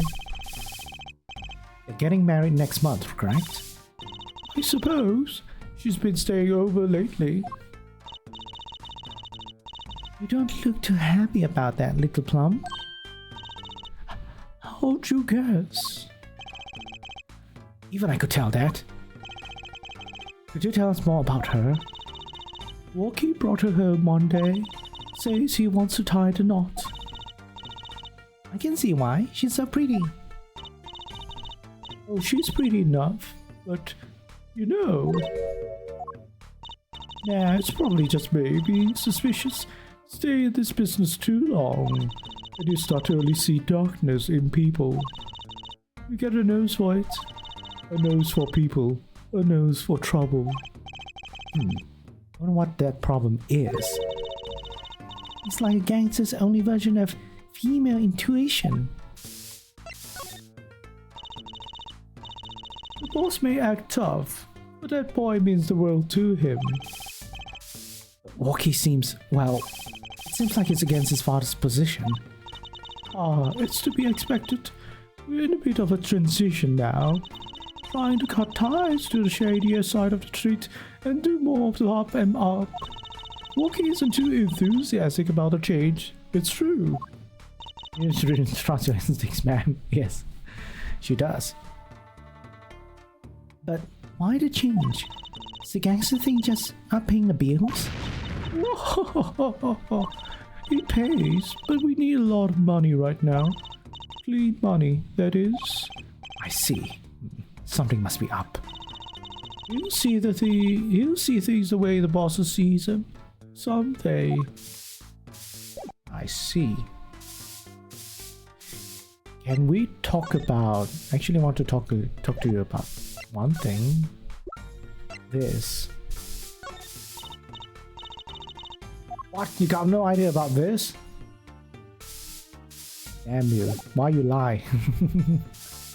Oh well. I guess that's it. We're going to... Oh yeah, we have something neat here that we didn't get. This trash can. This is where we found Mirror. Come to think of it, wasn't there something else in here? Something near the bottom. Look at the paint on this. That means... Yeah, oh, we're gonna pick this up now. We don't have use for the mirror. Right, so... Now we can go somewhere else. Turn to Eldun's house! Yes! We're going to find Eldun John. Hey, it's Mr. Eldun! Oh, Mr. Eldun! Her! Oh yeah, how do I do his voice again? What's wrong? So, you found my stone? That's why I'm here, to thank you. Ah, Now it's a crime scene, they won't let me have it back. That's all why I'm here. I got no blood place to go. the lady's still trying to get in. Oh yeah. Yeah. I see. I can't understand be a crime scene. That's what I don't get, Trusty Dog. You ain't dead. He's off my neck. I tell ya. Can't even cook a honest noodle. He? Even in death, you mean the victim, Dr. Maractus? I tell ya. He's enough time, man. Make his soup even saltier. Remind me never to eat his noodles when he's in a bad mood. It's there for generations. It's about to make best noodles up the noobs cook big. Traditional noodles and salty broth. More than just a stand. It's history, I tell you. Watch what you say or it might become true. It's a great story, Mr. Eldon. A single stand passed down from generation to generation. Cause, to be honest, I didn't plan on doing it. That's right. You said something about that. About you rebelling against your pops, was it? Good memory, Tootsie Doll. Yeah, I was getting cat back in my day. Until my friend next door bought in. And yeah, I was left with nothing but this dusty old stand to earn my fortune. Mr. Eldon, I don't mean to pry. What exactly did you do before you became a chef? No noodles lie, that's what I say. I'm starting to get an idea of what he did. Anyway. He stole my dreams and left me with nothing but noodles. Now I don't even have that.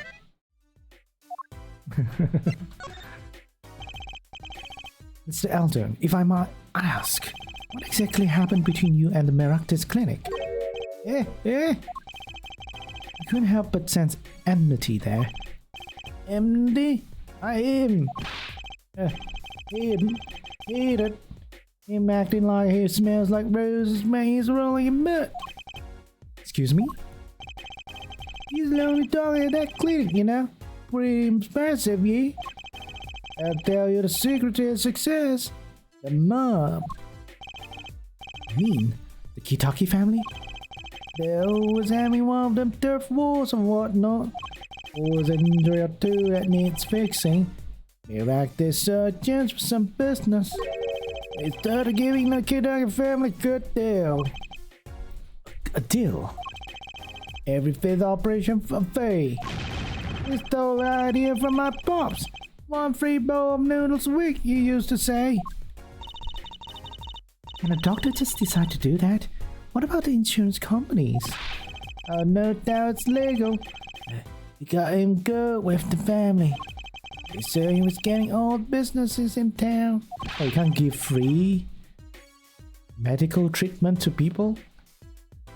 Is that what Rusi is implying? You can't give free medical treatment?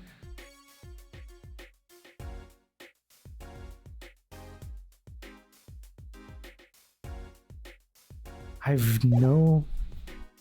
don't think that's the thing. Is that the thing?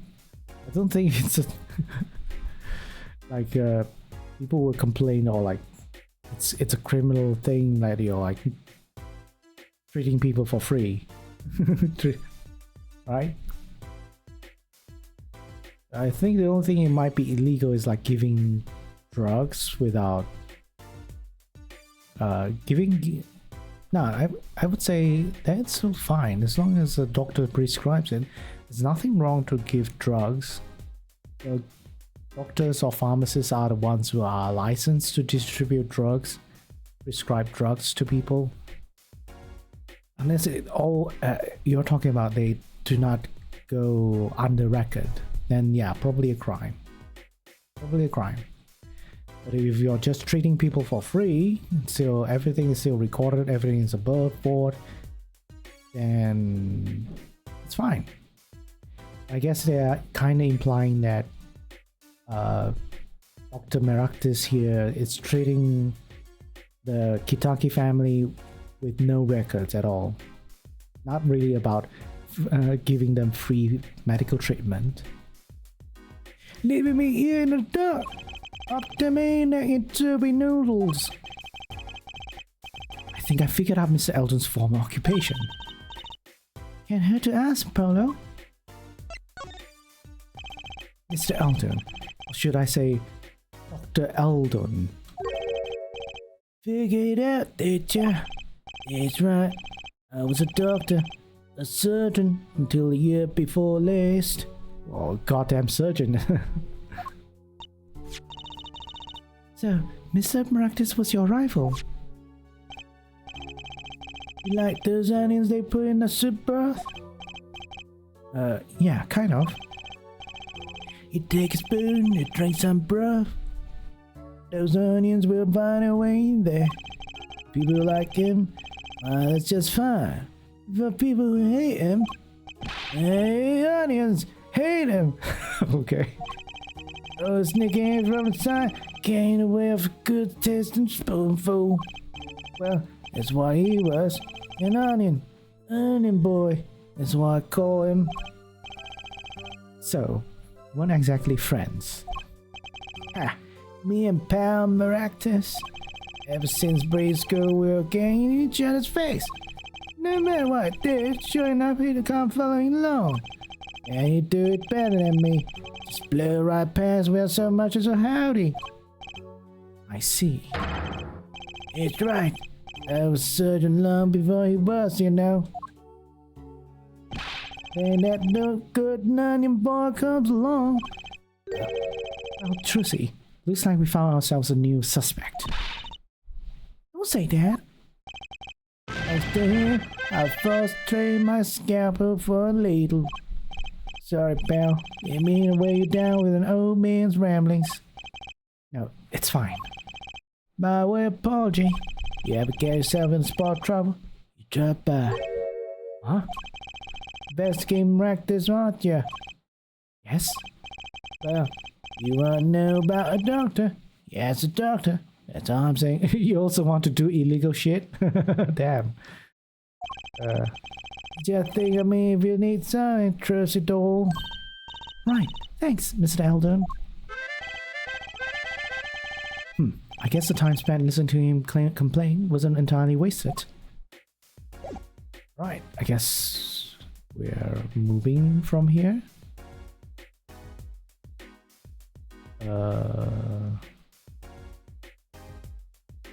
Yeah, I guess we'll be moving unless there's something here. Well, we've got to check out this clinic, that's for sure. Yeah, but what about a guard? No harm in asking. Excuse me. Hey, it's Alto from yesterday.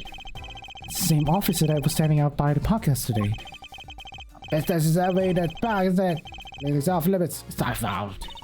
But Path off limits, so you don't understand.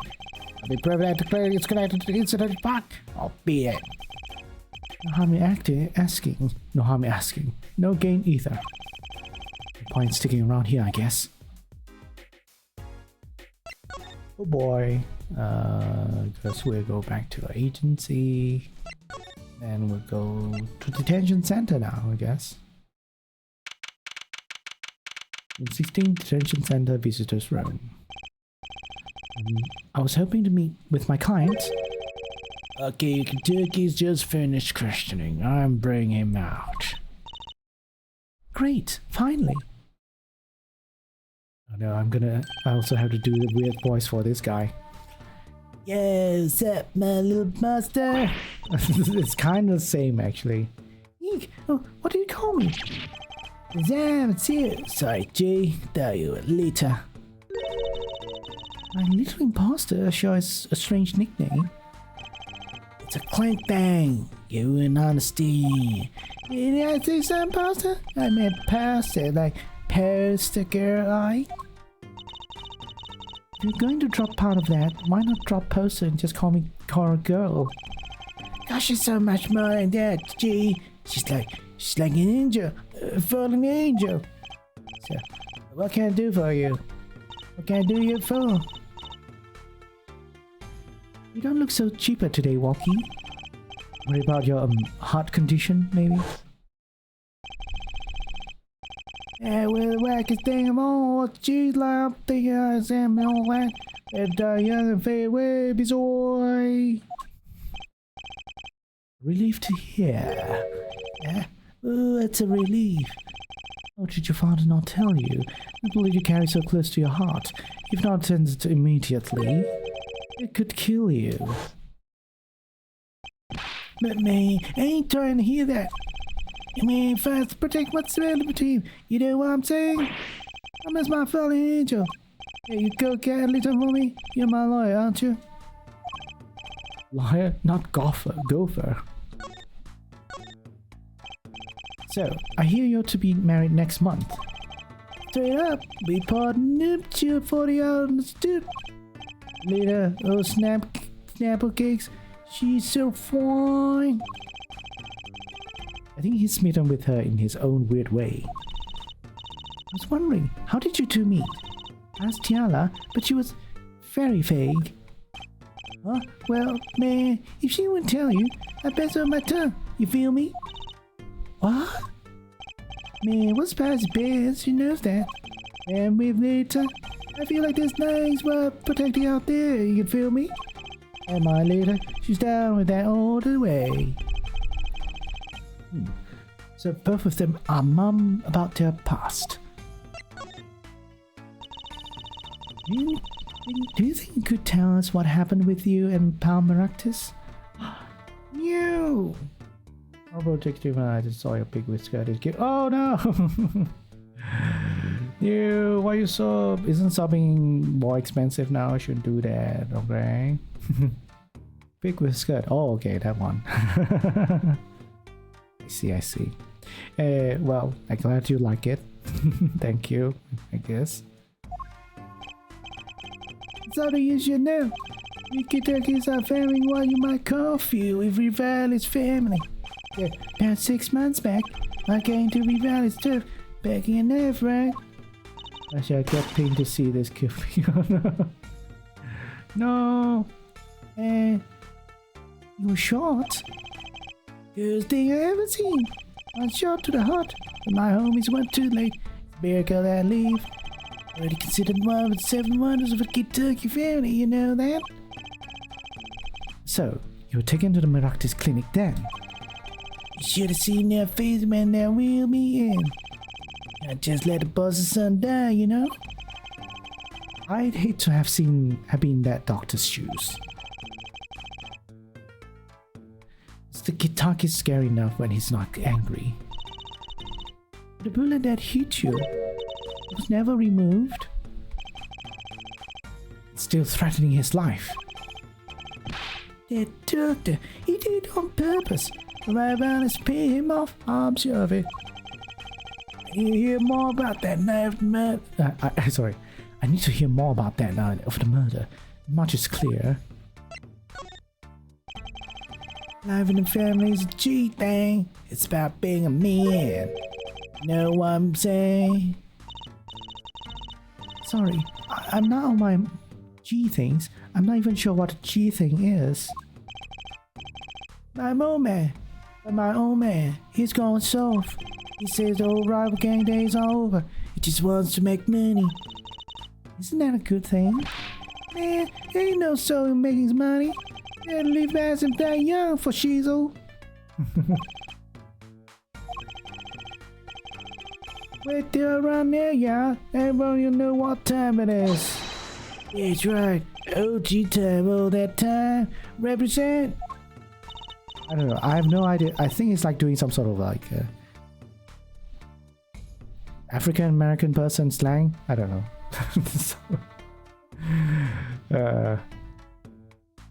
Hello, why does he keep talking about old guys?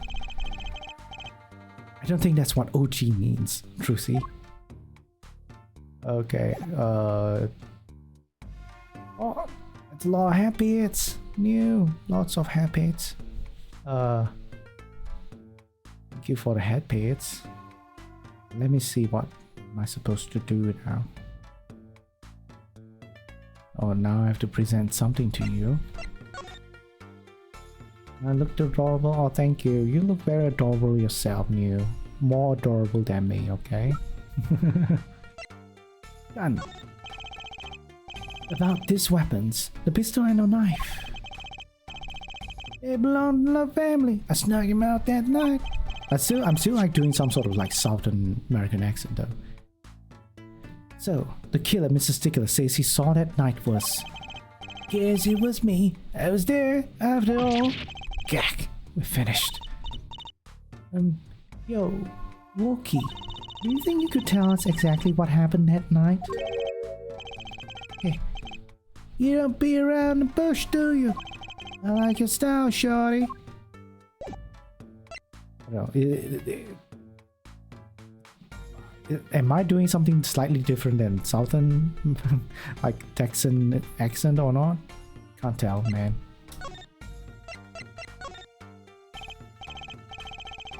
Actually, there's a question I've been wanting to ask you for a while now. That is, did you do it? Did you shoot him? Yes, that's the question you should be asking. Oh man, you're spamming with the emotes. You're pretty... Actually, did you have enough sleep? I think you slept pretty late yesterday. I don't know. Hey? Day of that checkup, I found a bad bullet by my heart. I bird girl from family fish. Think I give that Dr. Davis your bad medicine. Uh-oh. I don't like where this is going. I'm gonna talk about my sleep schedule again. I mean... sooner than later, someone's gonna bring it up. Better me than someone else, maybe? I don't know. Still awake since yesterday. Oh no! Why? Yeah, you have trouble sleeping? A lot of people watch my streams or I know have trouble sleeping, including myself. You know, I'm a hypocrite, but still. A hypocrite can say something good once in a while. But you were carrying a knife, weren't you? Oh, that. Well, never can be careful. Too careful, I say. I'm on my way to clinic, right? Just get some sleep when you can. Yes. Got some work to do, don't worry. Damn. Go later tonight, you go sleep. Don't stream, Neo. Don't stream, okay? When we're running to him, the bug is dragging his don't stand behind me. Wait, you didn't put him up to that. I'm gonna do my own thing. Oh no! Also happy weekend. Yes, happy, thank God, TGIF. But you know, in the movies, if you value your life, you bring the stand. Shorty, you're more whack than I am, and that's saying something. I was serious. The thing is, I don't remember what happened next all too well. You don't remember? Where I see it, if there was anyone else there that night, I guess it probably was me who did it here, man. You know what I'm saying? Okay, sure. TGIF, I was already in TGIF mode since yesterday. I don't know. What are you going? What are you all doing for TGIF? Well, for weekends. Anyways, where do we go now? I guess we go to Kitaki Mansion now.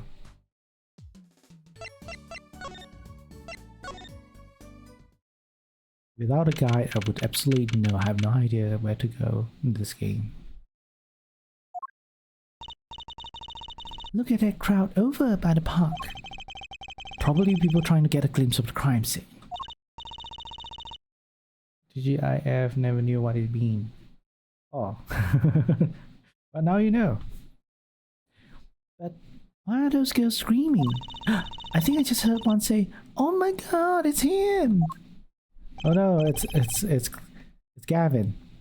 Wait, that motorcycle. Ah, if it's an air forehead. Prosecutor Gavin. Some fans found me on my way out. Just my luck. Oh my god, he's so cool. I'm sorry. I don't know how to do a Fango voice. Thus, the screams. New album just came out, you know? Try waving to them. They love it. Ooh, he's so cute. They're so excited. It doesn't matter who waves to them, see? Okay. This is surreal. So you're here investigating? And I was on my way home when my hawk gave up on the ghost. Your hawk? It's okay, come let me do it for you. Actually, no, I'll cringe myself out in time. Well, doing enough times you will get used to it. My motorcycle won't start. I clogged exhaust pipe. A clogged exhaust pipe. Too bad. It looks like such a nice bike too. Hard to believe that it could break just from that. Ugh, it's my fault. I think I was using the wrong oil. Cars, motorbikes, they're all the same. What, did you just use like what, diesel on your bike? Clogged exhaust and they won't run. Ah, machines, tell me you share my angst, air forehead. I ride a bicycle, actually. In any event, I'm off to the shop to get her fixed. The detective in charge of the scene isn't fond of me, in any case. The detective? You mean the one in the lab coat? Yeah, she's in a foul mood too. Be gentle. Offre des champs? Oh shit, no. How do I pronounce this? Offre des champs? Offre des champs?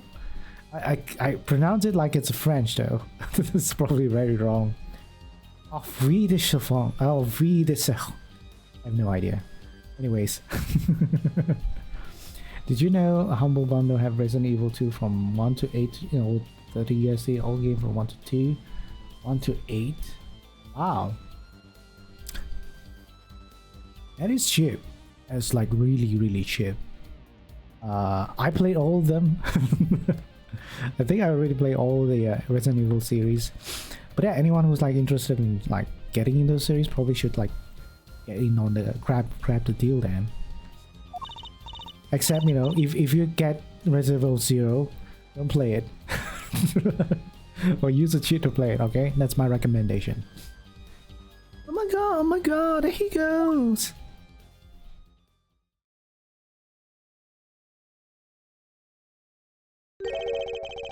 And the forecast of the park today? Gloomy skies. Well, nothing to do but head on in. Let's hit the park, Apollo. I remember your struggles with Resident Evil 0, yes. Yes, indeed. Don't like the game at all. Don't like it. Horrible game design. Yeah, story is good, it's fine, because, you know, I will consume any and all Resident Evil lore. But that gameplay, gosh. God damn it. Huh. Does something about this scene look different to you? I can't tell. What's different? The blue tops are gone. Maybe that's it. Oh yeah, that is it. Yeah, I think you're right. Look over there. The white frog detective from yesterday. She seems to be apologizing reverently to the trash can. She's under a lot of stress. The investigation's probably not going so well. Hey, you there. If you're going to talk about someone behind your back, do it more quietly, please. Oh, Detective Sky. Hello. You seem as gloomy as ever. This is miserable. Miserable. I just got a new kit and I can't get stuff to work. And everyone's all smiles for that glimmerous fop. Glimmerous? Does she mean Prosecutor Gavin? More to the point, doesn't she mean glamorous? When he walks, his shiny chains catch the sun and gleam in my eyes. It's distracting. Munch. Speaking of distracting, I guess I have to accept the fact that I lack talent. Sounds like she's trying out some sort of new forensics technique. Detective Sky, you know Mr. Wright, correct? How do you know my daddy? I want details. Well, he helped me out on a long time ago. You might say he saved me. Wasn't she saying something about getting involved in an incident? I can't stand it when things are vague, especially in a case. I went to study to become a forensic scientist in Europe. But you're a detective now. Well, I failed the test. But you know, rank and title don't matter. What matters is what's inside your heart. I've always thought that too. And my heart is full of science. That's why I bought this kit through a mail order. I'm going to test it here before the forensics teams arrives. What, the government doesn't sponsor you? Your forensic equipment and all that? Yeah. Are you sure that's okay? I won't lie, I'm not fond of the man. Those glamorous types always rub me the wrong way. Glamorous, right. The prosecutor should be cool with wheat and furrowed brow. Less glamorous, more simorous, you know? No, actually, I don't. Well, and what happened 7 years ago? Prosecutor Gavin was the one who stripped Mr. Wright of his attorney's badge. What? Really? He was the one? You mean you didn't know? I thought you were one of his boys. Neither a boy nor one of his. Let's see what she has to say. I mean, she's not on the forensics team. It's technically not detective tools.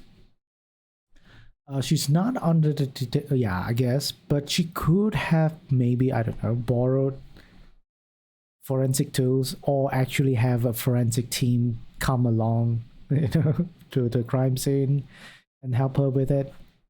You know, considering that she's also saying that she doesn't know how the forensic tools are, how to work, how to use them. But yeah, pretty weird. No forensic team. As although that is something that has never been like raised up much, but it was implied, I think, a lot in previous games. Like, yeah, the forensic has confirmed that the fingerprints is blah blah blah. The blood test is blah blah blah. Verifies this person, blah blah blah. Something like that, right? So there should be a she should also be leading or managing a forensic team. What exactly happened 7 years ago? I never actually heard the details. And investigate. It's better you learn it for yourself anyway. Everyone, why does everyone wants to be silent about it? Quiet about it? To build up suspense? You know, we're gonna be hanging out a long time. Do you mind me asking exactly what it is you've been doing? Squatting down on the ground like that? Oh, you want to know? Do you? Well, I splurged on a new toy. You splurged? I mean, it wasn't police issue? Yeah, that's what I'm saying. What is it? I see a roller and glue. This is a footprint analysis kit. Footprint? It was awaiting on the night of the murder, which means that footprints were left. Oh, does that have anything to do with those blue tops? Right. The ground was muddy, so I had to protect it as it was that night. Ever wanted to know exactly where someone was standing? Like your panty snatching student witness, for instance? Aha! So with that kid... Right. What? Want to try this stuff out? Huh? You sure? I mean, we're sort of on opposing teams and all. Oh, for sure. You're friends. And to tell the truth, I'm not so good at doing this. Also, like, after that, what? That Alex Bake? Wait, what's that guy's name again? After that case where the prosecutor intentionally hide evidence from the defense attorney, yeah. How do you say? Although on paper, right? Although on paper, prosecutors and defense attorneys have a duty to work together to make sure all evidence are submitted for each other to examine and all that. It doesn't mean that behind the scenes, both parties, I'm not gonna be biased or anything. Both parties, the defense lawyers and also the prosecutors, will find ways to hide something. Will find ways to avoid doing something that is bad for their case. So, but not to this extent. Not like how Ace Attorney is like blatantly, I'm not going to tell you what I have. I'm not going to give you this evidence. I'm not going to tell you what witness is going to be coming up or what they're going to be saying, blah, blah, blah. That's totally against how court procedures are like. Both the criminal and also the civil kind. Anyways. Guess I'm a little clumsy. I could use your help. I'm good at stuff like this. I used to make magic bunnies out of paper mache. Footprints. Footprint analysis, huh? Well, should I give it a go? Oh, why not? Why no need? Try it. Okay, I'll give it a go.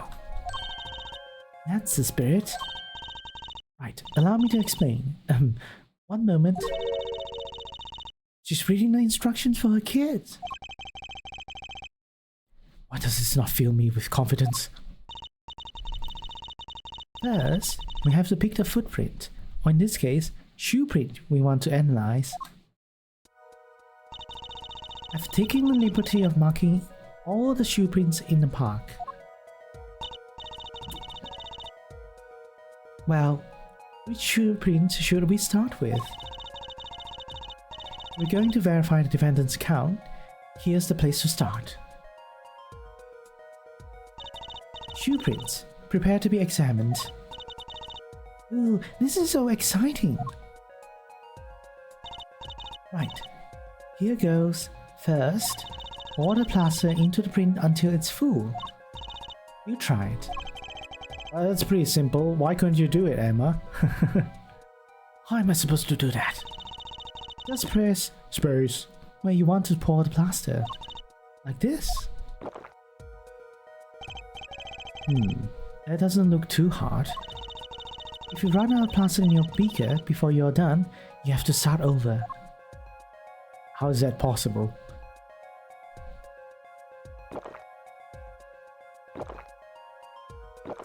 I don't think it's possible. Not bad.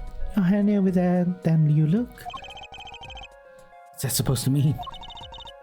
On to the next step. Dry the plaster until it turns white. Right. Isn't it white already?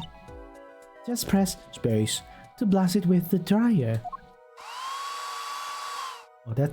okay. It can be whiter. There. Give it a shot. Ooh. Pretty janky. Sorry. Why does... oh, it goes back to its original position. That's why it's janky.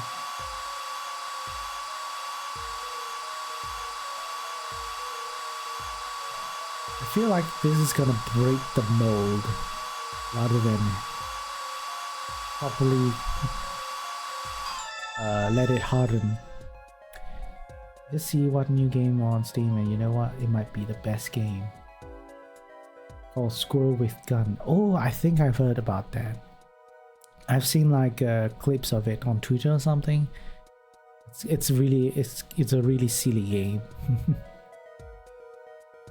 Looks like it's hardened nicely. Let's take a look. Yes, that's a good one. Next, the ink. Ready for the next step? Use the roller to ink just the shoe print part. Hold on to that roller tight now with space and roll it up and down. Keep going till you get enough ink on there for a good print. Okay.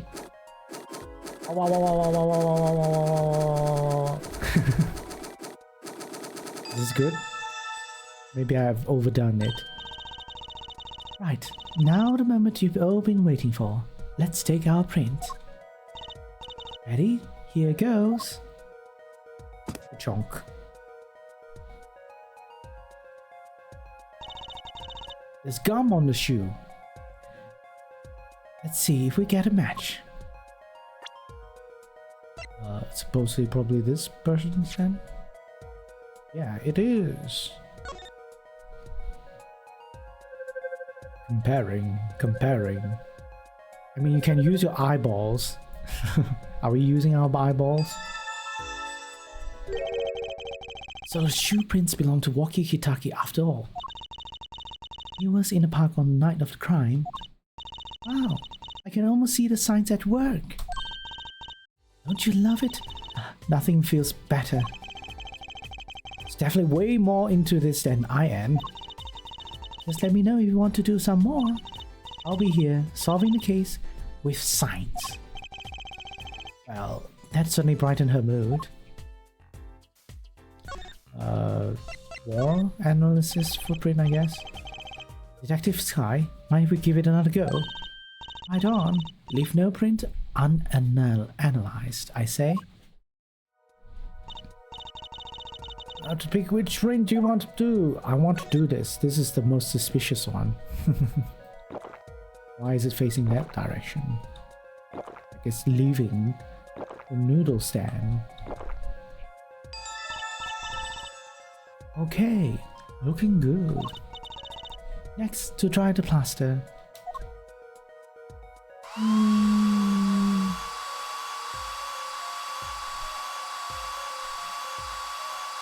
Sorry if this is loud. It is kind of loud. Hair dryers are supposed to be loud. I'll be looking while doing work, okay? If there's a new pick of you, tell me. Well, you'll have to look for it. You gotta work for it. you. Anyways. Okay, let's take out the mode. Yes, that's a good one. Next, the ink. How much? 5 subs? No. Nothing like that. It's okay. I may or may not post stuff. Just depends on whether I have the opportunity and all that, and also if how do I say this? If I have the man, I'm probably like going to be. I've put up a lot of like clothes on my cart, just waiting to see if like, okay, I think I feel like I can we get this, try it, and then I'll try it. But it's fine. Don't worry about it. You'll you get stuff. You get content no matter what. Right, now the moment you've all been waiting for. Let's take our print. Ready? Here goes. The Ponk. Leaf print. Huh. It's a funny shoe print. Also, it's this, right? Bom bom bom. The bottom is covered with paint. Only Jake.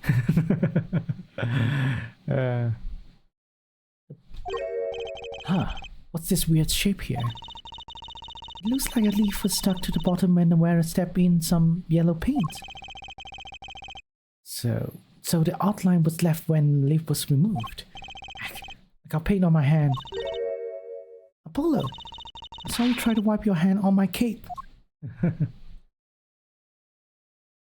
It is the Maractus Clinic shoes, but it has prints on them. Oh, excuse me. Is that even a shoe? It is strange. So smooth. Except for the part with a leaf. I can say without even looking that this print doesn't match any print on our list. A mystery print. Well, I just look at it though. Already. Anyhow. Do I look at the leaf? Tarps that were here yesterday are gone. I wonder why Detective Sky put them out. Yeah, the only thing they were covering is the ground. Oh, you know, I think I see something there. A print. A print? Yes, indeed. Or I guess nothing else. Or Mr. Eldoon, his dad's been standing here since this whole thing started. He almost looks at home here in the park now. I think it should be made into a playhouse for children. I think its owner would disagree. Indeed, he will. Right, let's just examine the last shoe. Detective Sky, mind if we give another shot? Okay. Pick this one. Wow. Okay, looking good. Next try blaster.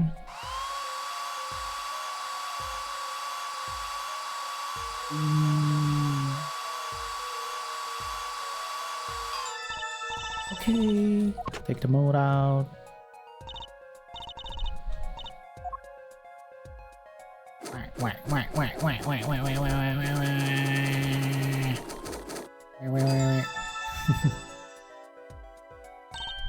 Right, now the moment you've all been waiting for. Let's take our print. Ready? Here goes. Plonk. Let's see if we get a match. This is probably Westler stickers.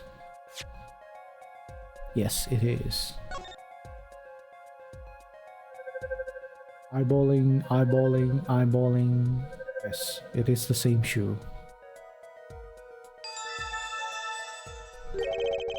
So these shoes prints belong to Wesley Sticker. This confirms his testimony. Final version of it, at least. Now we know where the panty snatcher was standing. Alright. Now for the mystery print. This print is far too smooth to be far from a regular shoe. It is a shoe from someone, some kind though, that's certain. Still, you have to wonder what it's doing here. It's right next to Elton's noodle stand. It does make one wonder. Hey, you. Yes? Why so quiet all of a sudden? You happen to have something in mind? Something that might have left this mystery shoe print? This mystery shoe print does remind me of something. I'm pretty sure I've seen something like that would have left a print like that. You know, I think I have our culprit right here. Take that! Oh, you don't have to shout. Well, I think it's this slippers, actually. Slippers? What would slippers be doing out here? Look at the bottom. See? It's covered with paint, except for... See? Right here. Hey, that spot is shaped like a leaf. Perfectly. What if a leaf was stuck on the bottom and came off when a slipper step in paint? Makes sense. Make sense, doesn't it? Wait, something's written on them. The Maractus Clinic. Exactly. The victim's clinic. Wait, that means someone from the clinic was involved? Why is she just standing there eating? Detective Sky, I have a favor to ask. What? Can you get us access into the Maractus Clinic? Police won't let us in. They say the murder and the clinic are not connected. And it's off limits until we've proved they are. I should be able to do something for you, yes. Eh, really? Well, you did my work for me here with the shoe prints. Seems like I should return the favor. Thank you, Detective Sky. Here, show this to the police officer on duty. Allow clinic access to this magician and attorney. In prosecutor Kevin's name. Right, Maractus Clinic. Here comes justice. Thank you, Sky. Is Nemo Skyheart related to Emma Sky? Anyways, let's go to Eldon's house.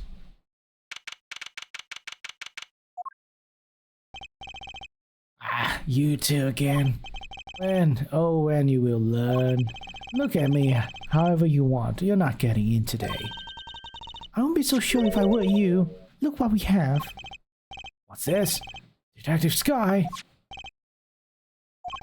Yesterday it was Prosecutor Gavin. Today it's Detective Sky. Who are you two, really? Now he's suspicious again. Well, you got the orders. I gotta let you in. Have fun. Thanks, Mr. Officer. Let's hit it, Apollo. Hit it!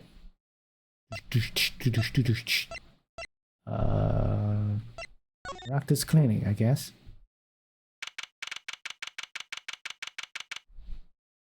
16, Maractus Clinic. Yeah, shoes. Huh, kind of an at-home sort of place, isn't it? This place has a connection to the murder in the park. I'm sure of it. Police guy out front wasn't so sure. Beyond it being where the victim lived, looks like the police team's gone home for the day. There might be some clues lying around. Let's get cracking, Apollo. Yeah, suspicious amount of ramen bowl plates on the floor. It's one thing. Look at all these bowls. They're from Eldon's Noodles. That's Mr. Salty. And I think we figured something out. I think we have. Mr. Eldon, let's do takeout. Not exactly what I was thinking. All the bowls have been washed clean. I think we found our first clue. Trucy. And shoes. A single pair of sandals here. Wait, why would there be a sandals here? Unless they belong to one of the patients. Or maybe it's a visitor that's come to see Dr. Maractus. You think they use his house entrance instead of the clinic entrance? In that case, if this patient or visitor isn't still here, why they leave without their shoes? Let's take a closer look at this, just in case. Cute woman's sandals. Okay, how do you know that woman is cute? Only cute women wear sandals or something? Or this is sandals for cute women only? It's kind of discriminatory or very specific. Who do you define as cute? How about here? This must be the slippers for patients at the clinic. Same as the pair we found, of course. Look, a single pair is missing from rack here too. Oh, I just see Jake and I think Jake is cute. Okay. Alright. Don't need to say all that, okay? No, alright, let's move on. And ours have paint on the bottom, which means they were taken out of here on the night of the murder. Right. The paint's from hit and run after all. What were a pair of clinic slippers doing in that trash can? Wait, sorry. What were they doing at that scene of the hit and run? What else? Behind here? Look, this door says doctor's office. Think this is the victim's private office?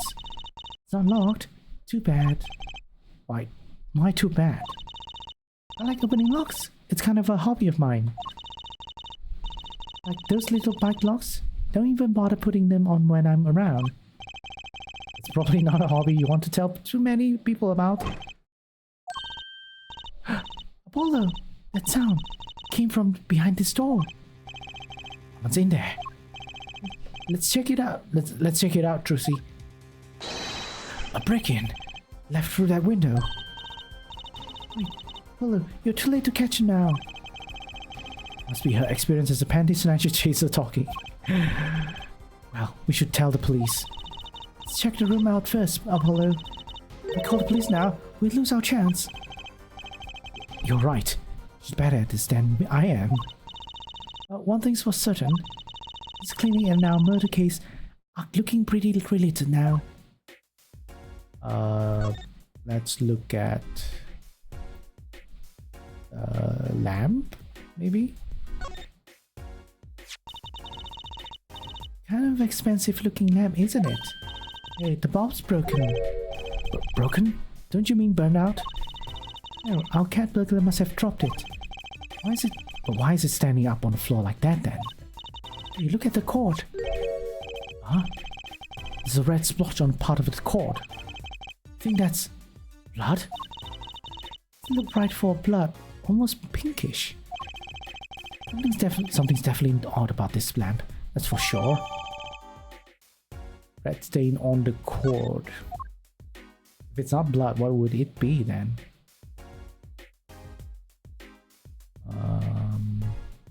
Wine? Books and papers are scattered around the floor. Oh, what a mess. This is worse than Daddy's room. The burglar must have left in a hurry. Even the cup on the desk here is lying on its side. The juice that spilled out of the cup, it's dry. So the messy one was on our burglar just now. Someone knocked this cup over a while ago and left it. Okay, there's a safe. A cute little safe. It's like a 4-digit lock. Dong dong dong. 79. Someone's already entered in 2 numbers, Apollo. 79. Wait, do you think that burglar just now was trying to open it? I wonder what's inside this safe. Is there any way we can figure out the last 2 numbers? Well, you know the first 2 are 7 and 9. Maybe there's something in the court record. Maybe they can help us figure out the last 2 numbers? I wonder. I have something like that.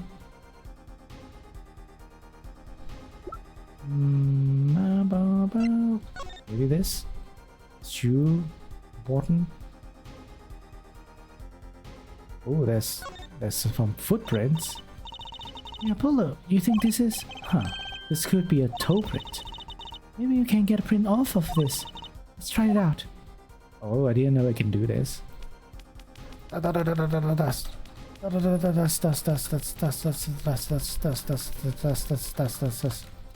blow, blow, blow, blow, blow, blow, blow, blow, blow, blow, blow, blow, blow, blow, blow, blow, blow, blow. Blah blah blah blah blah. Blah blah blah blah blah blah.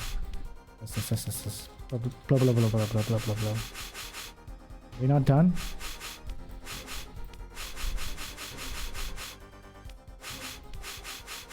Is there more?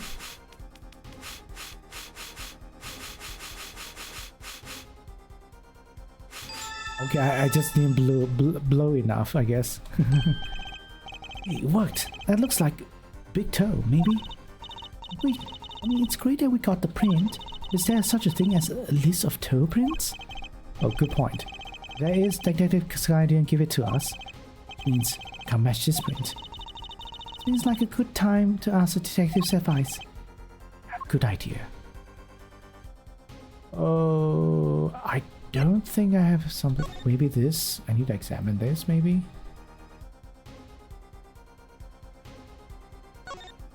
Oops. Hey, that looks like lipstick.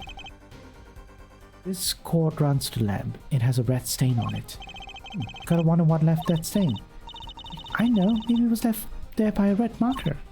Like they were trying to write their name and slept. Will anyone write their name on lamp coal? What? I used to write my name on my magic ropes. Anything else suspicious with this? No. I feel like I don't have the evidence.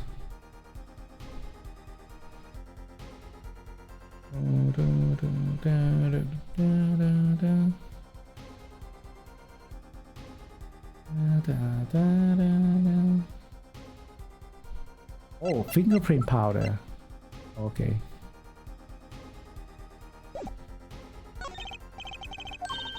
I have an idea. I knew it, Apollo. What is it?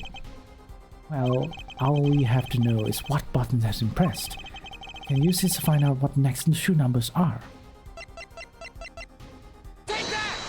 Don't need to yell at the safe. When you press the buttons, you have to touch them with your finger, right? It will leave a print. When you open a safe, you don't press any other buttons but the right ones, right? So, we can find the buttons with fingerprints. We'll have the safe code. Not bad, Apollo.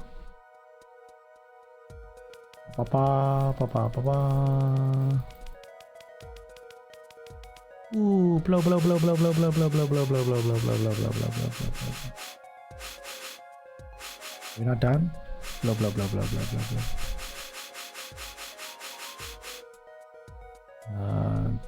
Blow, blow, blow, blow, blow, blow. Dust, dust, dust.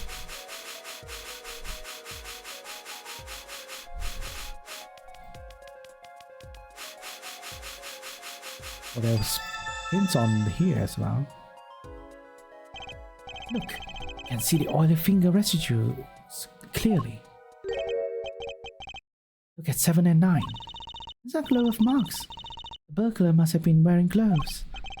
Well, we might not be able to identify the burglar, but we can open the safe. Let's give it a shot. Remember, we should also wear gloves. So it's either 5-2 or 2-5. That's right. 5-2.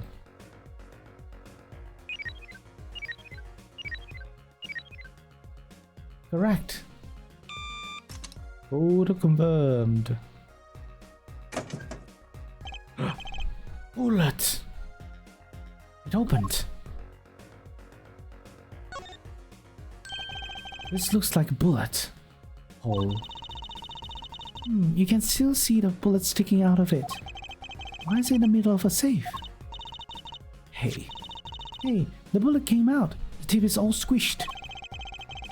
Not surprising, given that it was fired into a metal safe. This bull's got a story behind it, that's for sure. Wish for an impact with the back of the safe. Anything else? This looks like a medical chart. There's an x-ray in here with it. X-ray? Can't make heads or tails on of it. Can't read the chart either. It's all in medical speak. But the names are easy enough to read. Look, by patient it says Walkie Kitaki. So this is Walkie, our client's chart. Huh. Why would this one chart be here in this safe? Let's see. The physician's signature says Hal Maractus. Eh? What is it, Apollo? Look here, what it says, who filed the chart. Let's see. Nurse Alita Tiala. Bom bom bom. Alita Tialita. Wait, is that correct? Alita Tialita? Isn't it Alita Tiala? Let me check. Alita Tiala! That's not Alita Tialita. Oh no, there's a typo here. Oh no. This game has become from 10 out of 10 to 1 out of 10.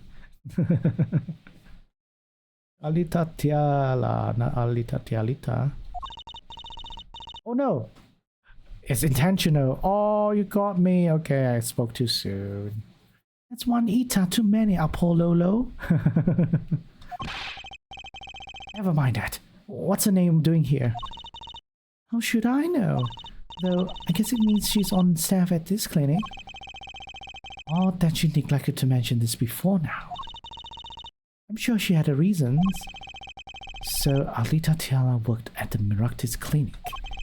And she had access to Walkie Kitaki's medical chart. You got the I and Y wrong, Apollo.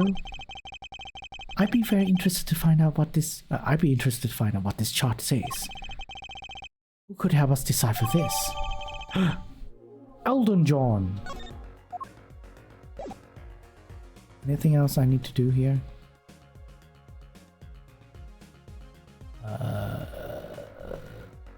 Apparently not. Okay. Let's go.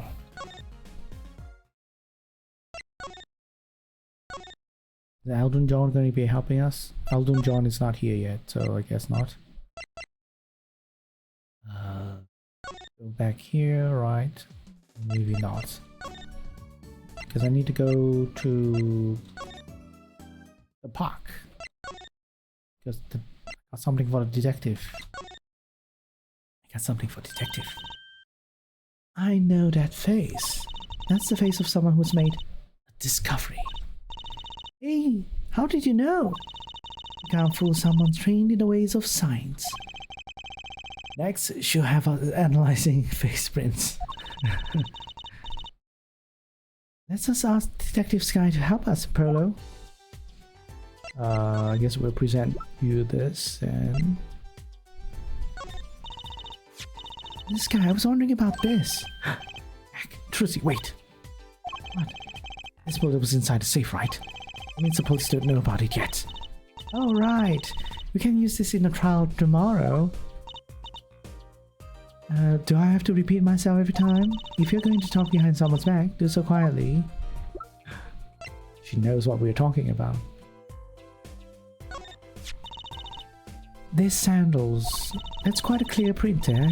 A toe print. Too bad we don't know whose toe it is. Well, there is a way of finding out. Of course. There is? What? All you need is a sample of the same toe print of another shoe, for instance. Oh, right. So if the prints match, you'd know the same person wore both. Do I have another shoe worn by the same person? One right here. And you just might have. Really? I'm beginning to suspect something here. Detective Sky, can you compare this sample with this other print?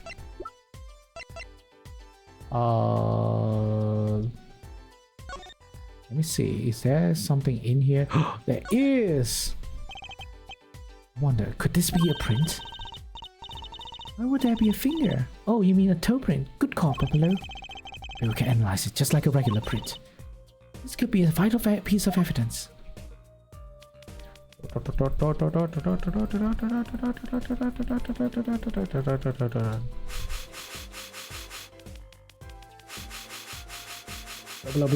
blah blah. It's the same toe. How convenient. It worked. It looks like a big toe, maybe. Wow, I feel like the case is solved already. What's next? We have to match the print, right? Right, let's match it. Wait, detective didn't give us a blah blah blah. Okay, it's the same thing. Right, so now we look at this. This pair of slippers, toe print and all. Oh, the print on this is nice and clear too. That makes our job easy. Can you analyze it for us? Of course. Hang on. Eyeballing it, eyeballing it. Bingo. Gosh, I'm good. Hey, we were the ones who found the prints. A perfect match. Same person wore this, sandals and slippers. I was afraid of that. All you have to do is find out who these sandals belong to. Or do you already know? I can't say. Not yet. Well, that's one big step closer to the truth. Right, what do we do now? Apparently... Oh, we're going to find Phoenix right now. Guess there's nothing else to do.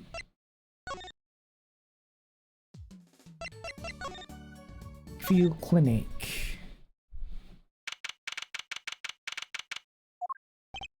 Ah, the prodigal attorney returns. Welcome, Apollo. I heard you did well in the trial today. Here to discuss something? I could use a little diversion. What did Detective Sky say? If you want to know something, you have to investigate it yourself. It's a right. Tell me what happened 7 years ago. Please. I want to know. I need to know. You certainly didn't waste any time getting to the point. 7 years ago, I was standing in a courtroom on behalf of a client. The case involved the death of a certain magnificent genius. I'd be surprised if you hadn't heard about it. It was all over the news, I remember that. You were up against Prosecutor Gavin, weren't you? Yes. He was only 17 years old at the time. 17 years old? That's still high school. He took the bar exam abroad, in Europe. They're progressive over there, you know? I was defeated by a 17-year-old newcomer. My shame, I left the practice forever. That's all. That's all? How could that be all? What do you mean? What about they were saying that on the news about forged evidence? They say you forged evidence and you had attorney's badge stripped from you. Tell me, how does it feel? How does it feel to stand here before Phoenix Wright, the forging attorney himself? How does it feel? I don't want to believe it's true. What about what happened in my first trial? Did you notice today's trial? There was a single piece of forged evidence. I'm talking about evidence that shouldn't have existed. A naughty magician's trick.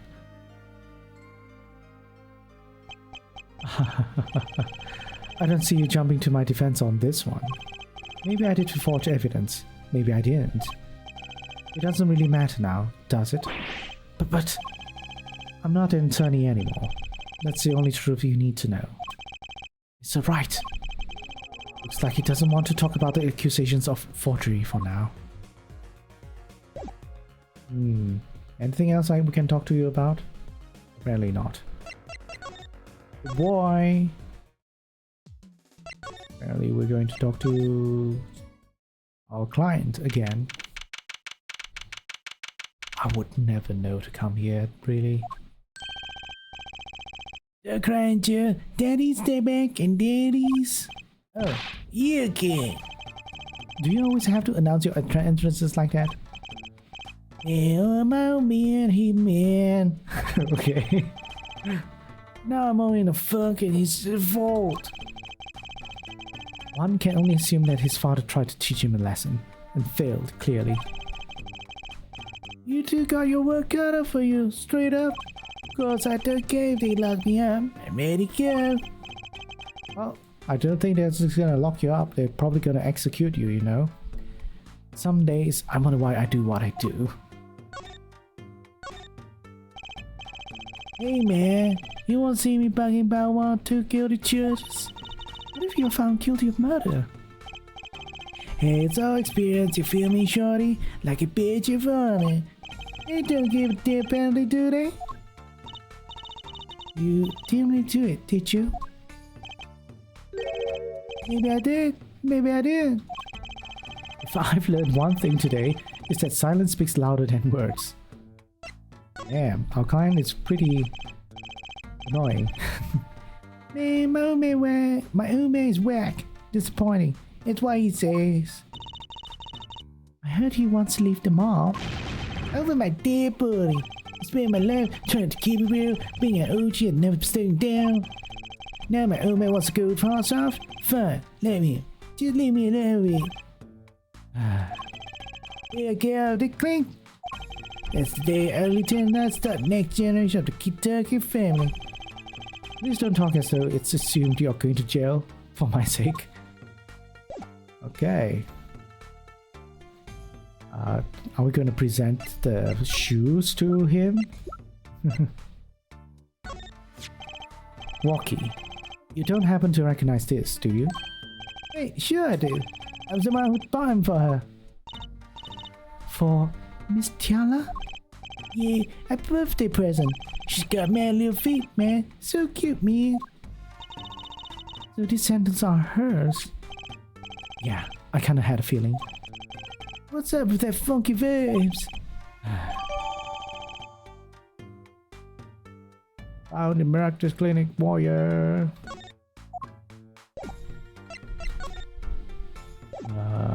What else do I present to him to look at?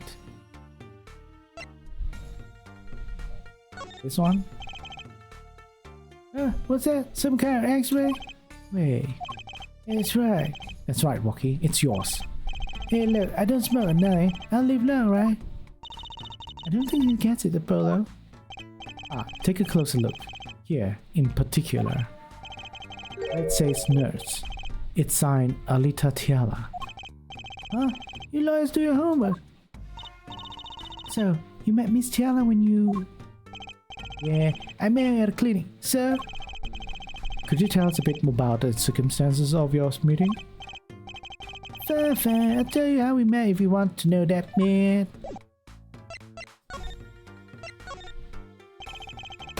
Do you need to, like, do the gunshot sound so suddenly? About half a year ago, I was shot during a little turf war with my family. I was ready to die, sure. They came in and got me, hauled me off to the docks. Maractus Clinic? It's where I met her, my fallen angel. I mean, Alita Tiala.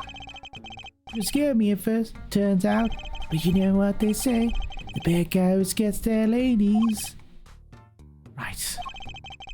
She was done with that clinic anyhow. I was like, I'll take you on, women. Straight gangster style. Guess what she said? What did she say? Come on, give it some thought. She said real quiet like, I'm down low, know what I'm saying? I'll leave if you marry me. So, that was the proposal. You know, an oath of love right there in the hospital room. Just like that, the oath was done. We were out of there. See you later, bye. About that op. Yeah, it didn't go so well with that old dad.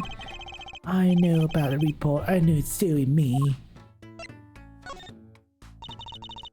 This health checkup was the boss's idea, you said? Yeah, can you imagine? What's the point of living healthy when you're G? You know what I'm saying? Didn't you learn about the bullet at that checkup? Yeah, that's when I knew that doctor had to pay. Figured I could get that cat bull after I got my revenge. Hey, still living large now, aren't I? Incidentally, have you ever had a health checkup before? No, my old man suddenly gets decided that we all gotta get checkups. Guess he's getting old. Oh, I mean... is there more stuff to show him? I don't think so, right? What else? I guess that's everything. Alright. Now I hope Elton John is back. Yes, for some reason. See, the game doesn't really tell you where to go. You'll be just like going around and round and round until something happens. Mr. Eldon, we've been looking all over for you. What's the matter, Tuxedo? Apollo, show me what we found. Nothing like expert advice. I suppose he is a doctor still. Sniffle. Mr. Eldon, is everything okay? I'm just so happy. Just my thought days were gone for good. Sniffle. Mr. Eldon. Look at this. Mr. Eldon, could you take a look at this? A medical chart? Hey, you should go around taking this from clinics. What a sudden silence, Mr. Eldon. What? What's going on here? That's what we want to know. The chart belongs to my client. He's on trial on suspicion of murder. On trial? That's crazy. You can't put him on trial. He's ABD. ABD? Oh, but did. He's knocking on the pearly gates and someone's about to answer. Can you tell us why?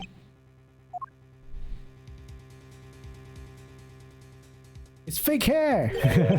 Of course it was fake hair, right? Well, permit me to speak as a surgeon. You listen up good now, son. No way, it's like he's a completely different person. He's so sophisticated now. Well, according to this chart, this walkie-talkie fella's not doing so well. He's got a bullet right up his heart. That's right. Yeah, this chart talks about the post-op. The words, operation is already finished. But you can still see that bullet stuck in there. Why would it still be in there after the operation to remove it? Well, the only reason I came to think of is it's too tricky to operate on. What? That bullet snug is bugged there next to the aorta, which is connected to the heart. Heck, that scrap metal's just surrounded by blood vessels. Kind of miracle. 2 millimeters to either side, there'd be some serious bleeding going on in there. Not something your very average doc be eager to fiddle with. You mean? It took a miracle to get that bullet stuck where it is. It'd take more than a miracle to take it out. It'd take a magician. I'm only up to making rabbits disappear. I haven't learned bullets yet. Of course, with heart pumping and lungs working, that bullet's on the move. I'd give him another half a year, Tubbs. But Walkie's operation was already half a year ago. That's what I'm saying all the time. These kids shouldn't be on trial. Should be on the operating table. Great. Just great. How could Dr. Meraktis do such a terrible thing? How could he just leave that bullet in there? I got a pretty good idea how you felt. Emergency operation. Just got a kid's chest open on the table. He finds that bullet. That's despair right there, Tuxedo. Cold despair. Despair. About the only thing he could do is suit boy back up. He wasn't exactly in a situation to go a meeting, he couldn't take it out. Walkie-talkies? You bet. This kid's the only son I hear. There he skips the operation. Walkie's back on the street living his life. Of course, it's only a matter of time before he starts hemorrhages and he drops cold. How awful. Wish doctor would take him too. Hey, Rectus. Got enough time for them to probably cover up the truth of what happened. It's just horrible. He left Wocky to die. As darkness next world, Trucy doll. Waiting hungry. Compared to it, these gangster wars are like kid games. When you're up against real evil. Well, it don't matter if you're weak or strong. It'll take you all the same. You're a surgeon, right, Miss Elton? You could operate on Wocky, couldn't you? I wish. What? I'm afraid there ain't nobody in the country that could. Maybe not even the world. So Wocky is real lucky to be alive even now. No. There's one problem. Apollo? This chart. Look at the nurse section. Alita Tiala. That's right. This operation was how they met. Yeah. The problem is she knew. She knew about Wocky's condition, guaranteed. Why didn't she ever tell him? It doesn't make sense. If she knew her patient was in serious danger, you'd think she'd want to get that second operation before getting engaged. What was she thinking? Polo? What were you thinking, Alita Tiala? Well, it's pretty obvious now. All the evidence is like showing her to be the culprit and even probably the motive behind it. Right, very nice, cool, and just nice to be continued. Well, so there it is with just nice as well. The timing, 3 hours plus. So that's it. So we have to stop here. Sorry. Well, that's well, we're leaving you all in a cliffhanger. Well, not really a cliffhanger. You know, if you've been like keeping up watching this, you probably know what's gonna happen, what's the truth is, and all that. The only problem is figuring out how to get the truth out there, you know, because that's the game. Stupid Ace Attorney game is not straightforward with that when it comes to telling people what really happens, giving you the option to tell people what happens. Anyways, thank you so much. I hope you all enjoyed this stream, especially the people that are in the VOD. You enjoyed it, and you know, look forward to the next session. Alright, take care. Bye bye. Be hopeful, but be critical. Bye bye.